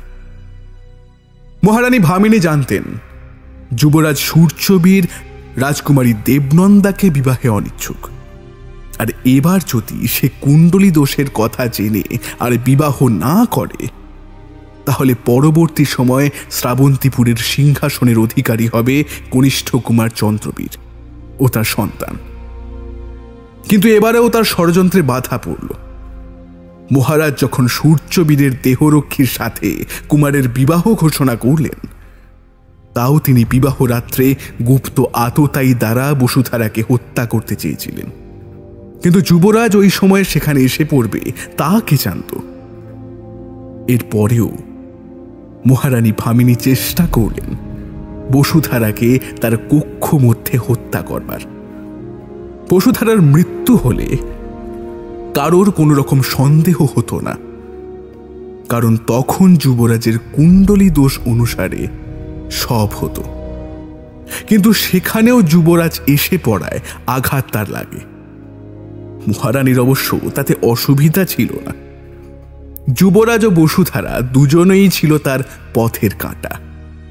ভালো হতো যদি দুজনকেই একত্রে হত্যা করা যেত, কিন্তু এত নিপুণ যোদ্ধা তারা দুজনে যে মহারানী ভামিনীকে সেই ইচ্ছে ত্যাগ করতে হয়।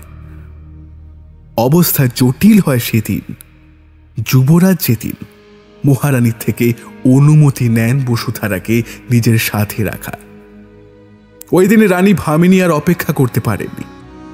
সেই দিন রাত্রেই দুটি নকল পত্র লিখলেন।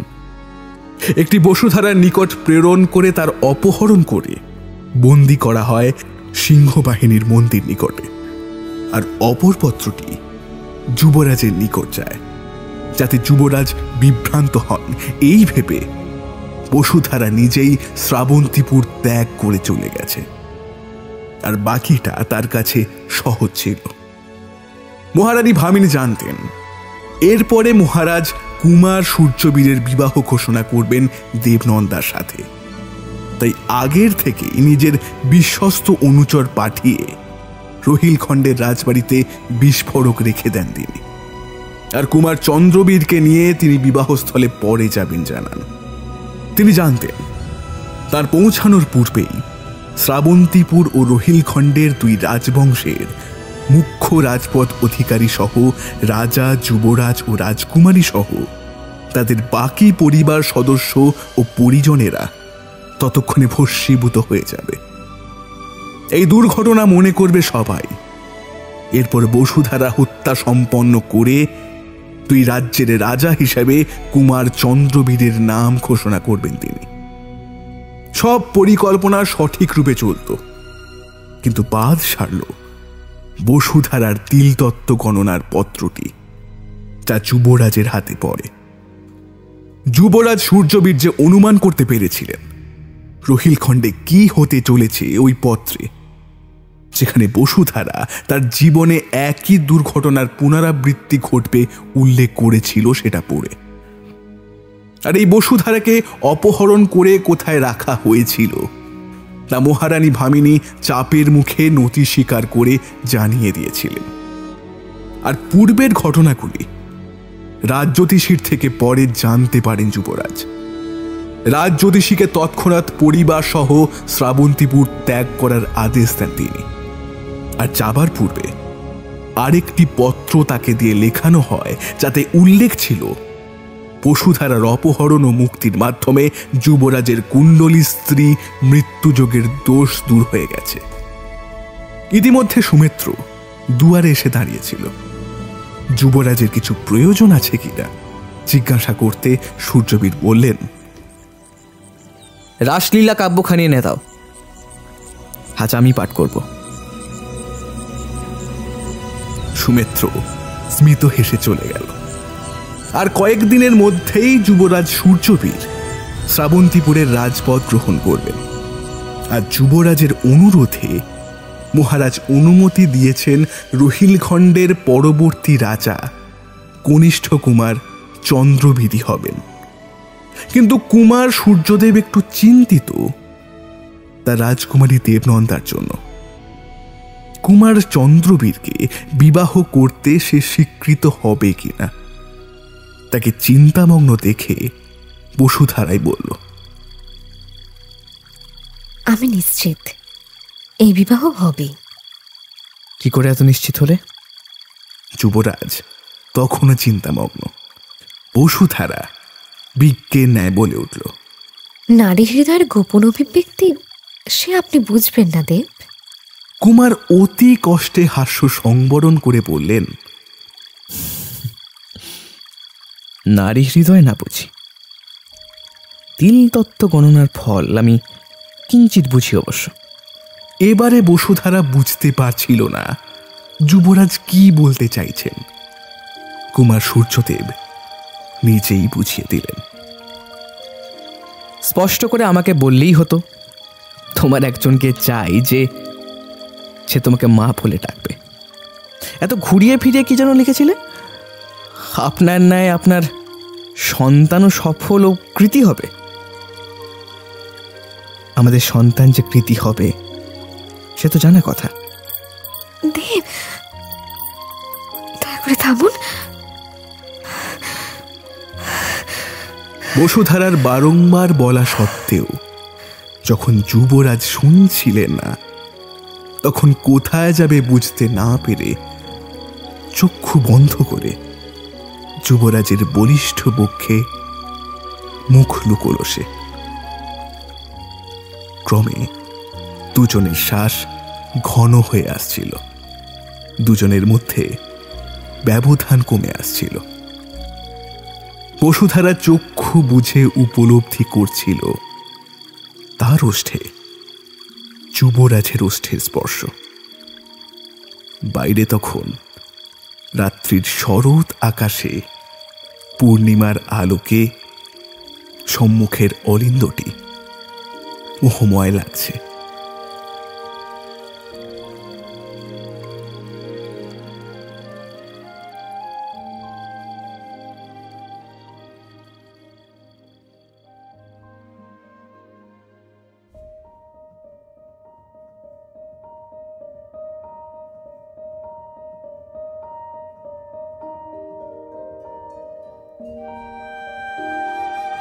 শুনলেন আজকের গল্প পিঙ্কি সরকারের লেখা কুণ্ডলী সাক্ষী।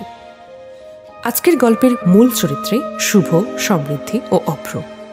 গল্পের আর্ট ওয়ার্কে রূপ, স্পেশাল এফেক্টসে মলয়, সাউন্ড ডিজাইনে শুভ, সমগ্র পরিচালনায় সমৃদ্ধি ও শুভ। আজকের গল্পটি শুনে আপনাদের ভালো লেগে থাকলে অবশ্যই লাইক ও শেয়ার করুন এবং আমাদের চ্যানেলকে সাবস্ক্রাইব করুন। আপনাদের বিভিন্ন মতামত আপনারা কমেন্ট করেও আমাদের জানান। ফিরে আসবো পরের সপ্তাহে আবার এক রোমাঞ্চকর গল্প নিয়ে। শুনতে থাকুন দ্য ওয়ান্ডার ইন বুকশেলফ।